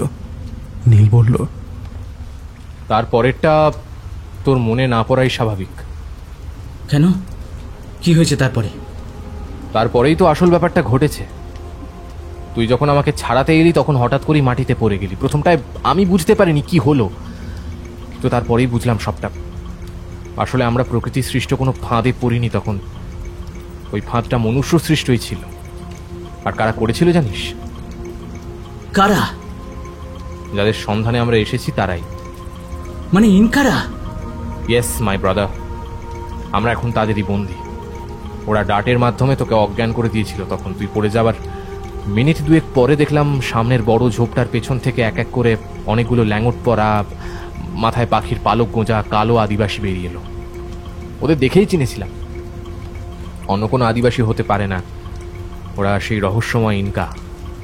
ওরা এক এক করে আমাদের নামালো। ওদের সাথে গায়ের জোরে পেরে ওঠা অসম্ভব। তারপর আমাদের সবাইকে লম্বা লাঠিতে ঝুলিয়ে বেঁধে এখানে নিয়ে এসেছে। আর শামসি চাচা, আপনি এখানে এলেন কি করে? আর ডলার আর প্রফেসর কোথায়? ডলার কোথায় আমি জানি না রুদ্র। কি বলছেন চাচা? এই কথার মানে কি? আপনি থাকতে তো ডলার অন্য কোথাও যাবে না? এরপরে শামসি চাচা ওনার সাথে যা যা হয়েছে সবটা বললেন। প্রফেসরের অমন মৃত্যুর কথা ভেবে রুদ্র খারাপ লাগলো। তবে ডলারের জন্য ওর আরও কষ্ট হলো। এই আদিম জঙ্গলের কোথায় আছে সে? আদৌ বেঁচে আছে তো? বন্য জন্তুদের সাথে সে কতক্ষণই বা যুদ্ধ করে থাকবে? রুদ্রর বুকের ভেতরটা কেমন যেন হু হু করে উঠল। একই মনে হয় মায়ার টান বলে। ডলারের সাথে রুদ্র এখন একটা আত্মিক সম্পর্ক তৈরি হয়ে গেছে। সে এখন ওর পরিবারেরই একজন সদস্য। রুদ্র চোখ দুটো ছলছল করে উঠল। নীল এবারে বলল, জেভিয়ার, অ্যাডাম, রুদ্রর জ্ঞান ফিরেছে। জেভিয়ার অ্যাডাম এবারে ফিরে তাকালো রুদ্রর দিকে। জেভিয়ার কিন্তু কোনো কষ্ট হচ্ছে বলে মনে হলো না। তার মুখে কেমন যেন একটা বিজয়ের হাসি। ইয়াং ম্যান, আমাদের প্রথম প্ল্যান সাকসেসফুল। এবারে আজ রাতটা কাটলেই কাল আমাদেরকে বাকি কাজটাও করতে হবে। কালই আমাদেরকে ওরা এলসেঞ্জির মন্দিরে নিয়ে যাবে। কালই এলসেঞ্জির পুজো। কালই আমাদের ওরা নিয়ে যাবে বলি দিতে। তখনই আমাদের যা করার করতে হবে, বুঝলে? রুদ্র খুব ভালোভাবেই বুঝতে পারছে জেভিয়ার গুপ্তধনের লোকে একেবারেই পাগল হয়ে গেছে। ওদের সামনে যে এখন কত বড় বিপদ এসে উপস্থিত হয়েছে সেটা ওর মাথাতেই নেই। কিন্তু রুদ্রদের সেটা করলে চলবে না। বাঁচার চেষ্টা ওদের করতেই হবে। রুদ্র এবারে একটা বড় দম ফেলে বলল, তাহলে এখন উপায়? কারণ মুখে কোনো উত্তর নেই। শেষে চাচা বললেন, এখন কিছুই করার নেই রুদ্র। সময়ের উপরে আমাদের ভরসা রাখতে হবে। যাদের হাতে ধরা পড়েছি তাদের হাত থেকে বাঁচা সম্ভব নয়। তাই সময়ের অপেক্ষা করা ছাড়া আর উপায় নেই। তা বলে চুপ করে অপেক্ষা করে তো লাভ নেই। এটা তো কোনো চেষ্টা না করে মৃত্যুর সামনে হার মেনে নেওয়া। না রে রুদ্র, চাচা ঠিকই বলেছেন। এখন তাড়াহুড়ো করে কোনো লাভ নেই। আমাদের ঠিক সময়ের জন্য অপেক্ষা করতে হবে। আমি বিশ্বাস করি জীবন মানুষকে একটা করে সুযোগ দেয়, আমাদেরও তাই দেবে। সেই সময়টার জন্য আমাদের অপেক্ষা করতে হবে। রুদ্র আর কিছু বলল না। বাইরে এখন অঝোরে বৃষ্টি চলছে। মাঝে মধ্যে ঠান্ডা দমকা হাওয়া এসে লাগছে ওদের মুখে চোখে। দরজা দরজা দিয়ে বাইরে নিরেট অন্ধকারের দিকে তাকিয়ে রুদ্র এবার টলারের কথা ভাবতে লাগলো। আচ্ছা, ও যদি বেঁচে থাকেও তাহলে এই বৃষ্টিতে কি করছে এখন? কোনো ছাউনি পেয়েছে নাকি ভিজছে এখনো? রুদ্রর বুকের ভেতর থেকে একটা দীর্ঘশ্বাস বেরিয়ে এলো।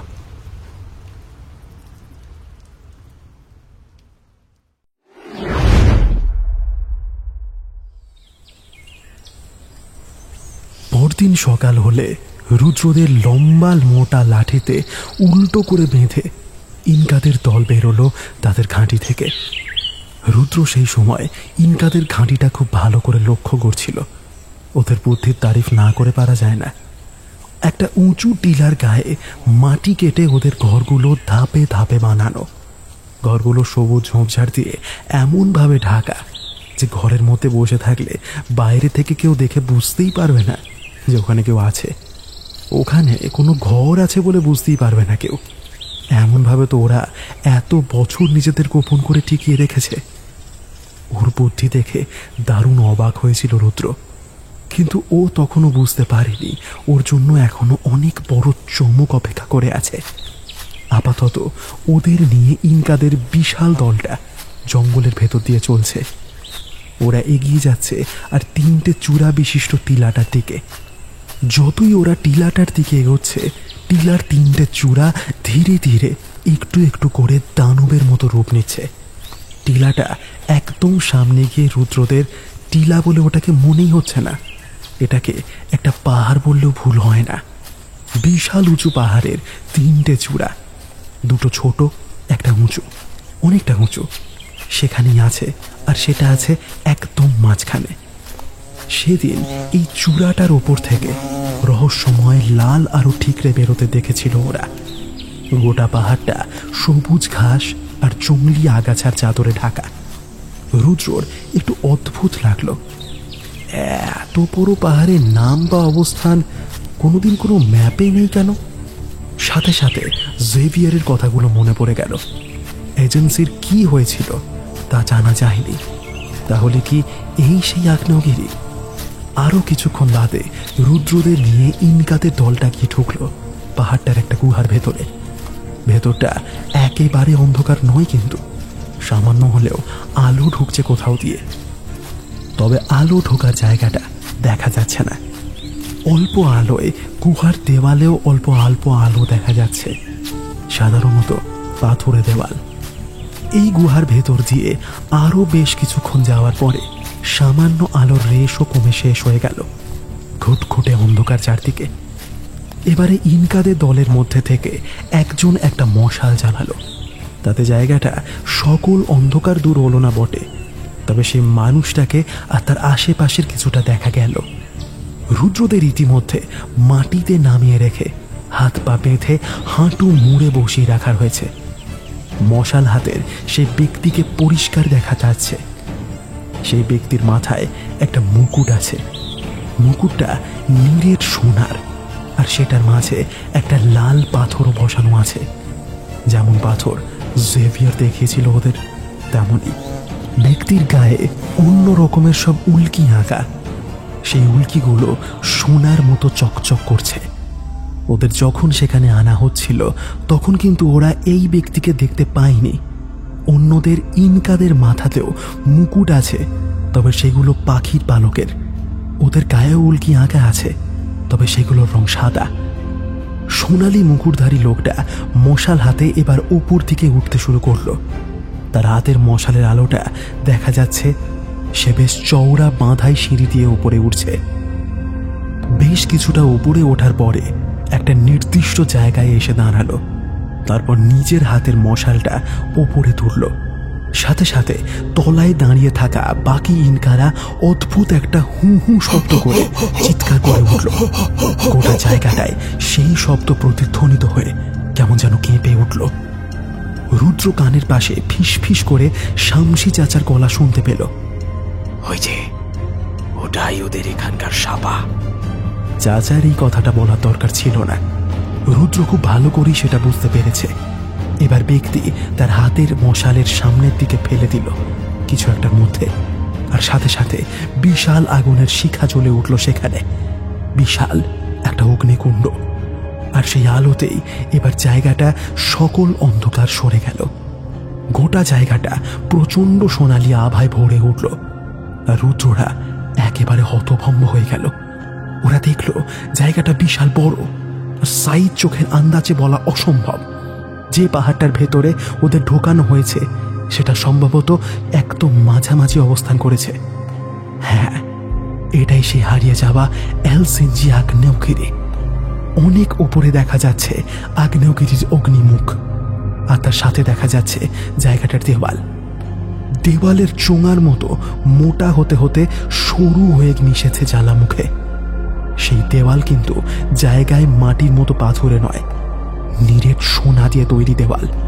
শুধু তাই নয়, জায়গাটা সকল জায়গার স্তূপ হয়ে পড়ে আছে তাল তাল সোনা।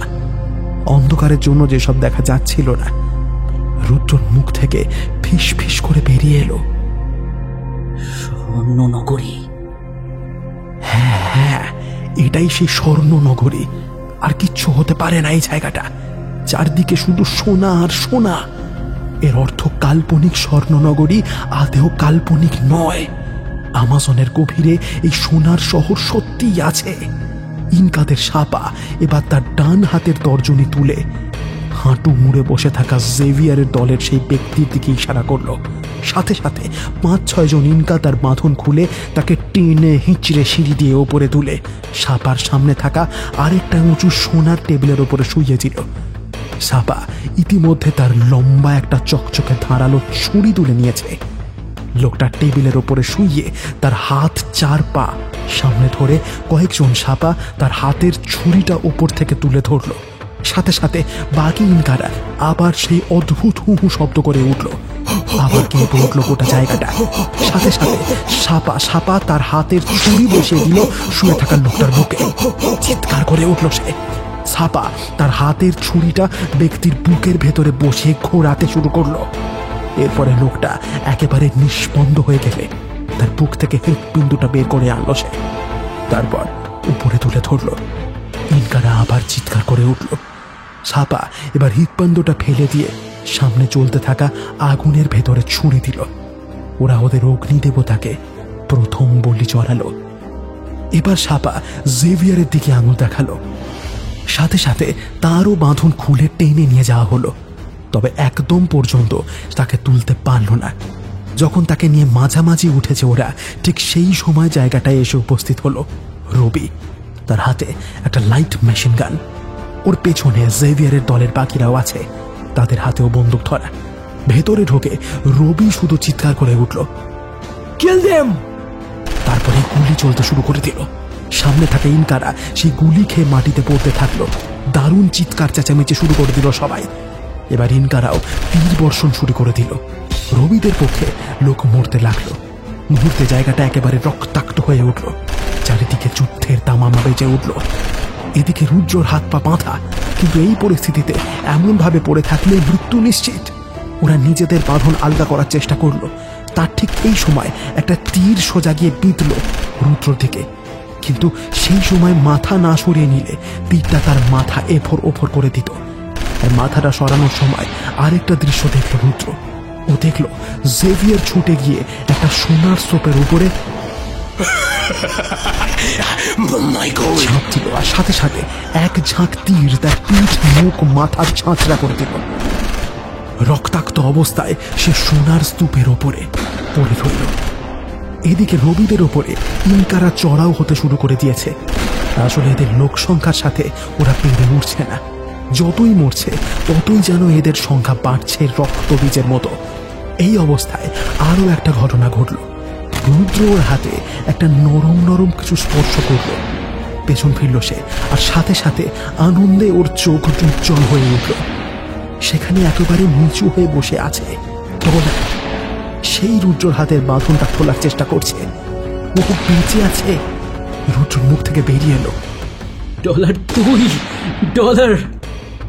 রুদ্রর কথা শুনে নীল, অ্যাডাম আর চাচাও এবার পেছন ফিরে তাকালেন, আর ডলারকে দেখে ওদেরও মন আনন্দে নেচে উঠল। সে কখন কেমন করে এখানে এসেছে ওরা জানে না।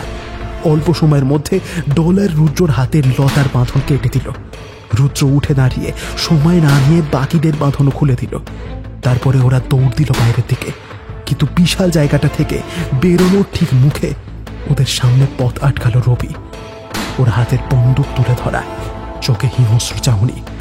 রবি খুব ভালো করে বুঝতে পেরেছে ও এখান থেকে বেঁচে বেরোতে পারবে না, তাই ও ঠিক করেছে রুদ্রদেরও ও বাঁচতে দেবে না। কিছু না বলে এবার রুদ্রদের উদ্দেশ্য করে গুলি ছুটতে শুরু করে দিল সে। রুদ্ররা লাফিয়ে সরে গিয়ে পাশে ঝাঁপিয়ে পড়ল, কিন্তু রবি থামল না, গুলি চালিয়ে চলল। উল্টো দিকে সে ইনকাদের তীর ধেয়ে আসছে বারবার।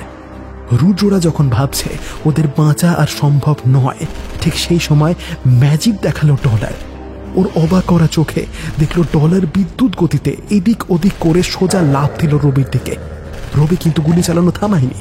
একটা গুলি ডলারের পা ছুঁয়ে গেল, রক্ত ঠিকরে বেরিয়ে এলো ওর পা থেকে, কিন্তু ডলার থামলো না। সোজা গিয়ে রবির টুটিটা ধরলো, তারপরে ছিঁড়ে তুলে নিল সেটা। রবির গলা থেকে রক্ত ফিনকে দিয়ে বেরিয়ে এলো। ডলারও মাটিতে পড়ে গেল। রুদ্র ছুটে গিয়ে ওকে তুলে নিয়ে দৌড়াতে শুরু করলো বাইরের দিকে। পেছনে শামসি চাচা, রুদ্র আর নীল। কিছুক্ষণের মধ্যে ওরা গুহার বাইরে থেকে বেরিয়ে এসে জঙ্গল ভেদ করে ছুটতে থাকলো, কিন্তু তখনও গুহার ভেতর থেকে গুলির শব্দ আসছে। একটু পরে সেটাও বন্ধ হয়ে গেল। তবে রুদ্ররা থামলো না, ওরা জঙ্গল ভেদ করে ছুটেই ছুটল। পেছনে পড়ে রইল রহস্যময় ইনকাদের অগ্নিদেবতার সেই মন্দির, গোপন স্বর্ণনগরী।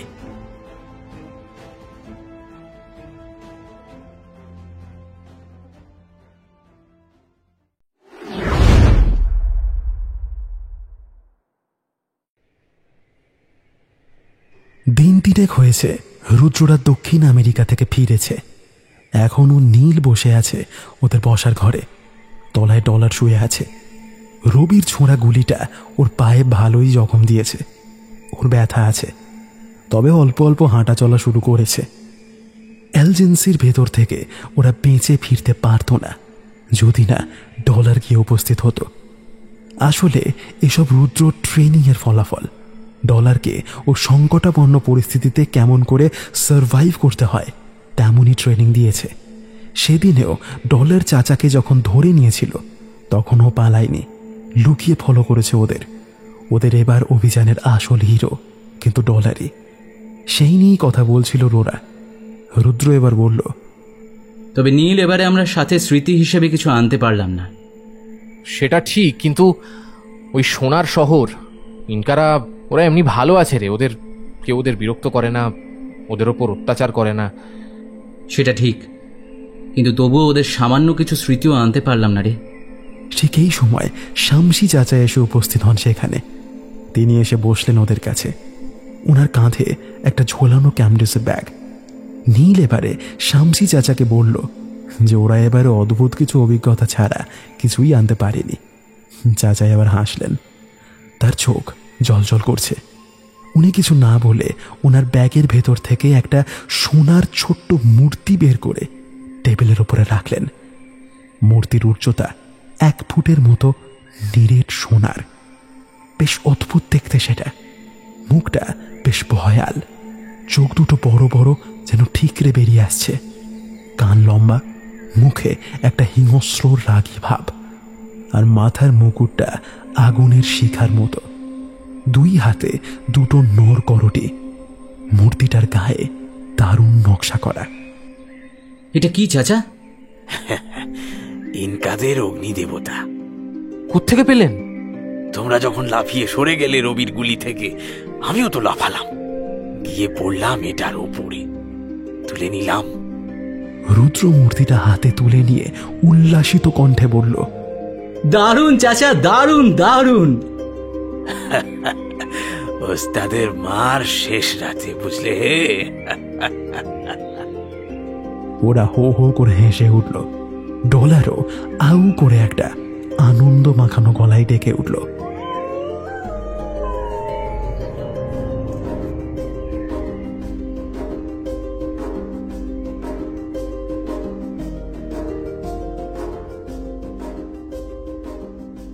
শেষ হলো আজকের গল্প। এবার অভিযান আমাজনে অন্তিম পর্ব। গল্প পাঠে আমি আসঞ্জন। বিভিন্ন চরিত্রে সুমন, সায়ন্তন, কৌশিক, ঋদ্ধি, অভিজিৎ, বিপুল, কুমারজিৎ। পরিচালনা এবং আবহ সৃষ্টিতে বিপুল। Post artist Shrabarna from scribbling mind. গল্পের সূত্রধার আমি আসঞ্জন। ফিরে আসব আরও একটি অভিনব গল্প নিয়ে, তাই কান রাখুন শুধু গল্পের জন্য ইউটিউব চ্যানেলে। নমস্কার, শুভরাত্রি।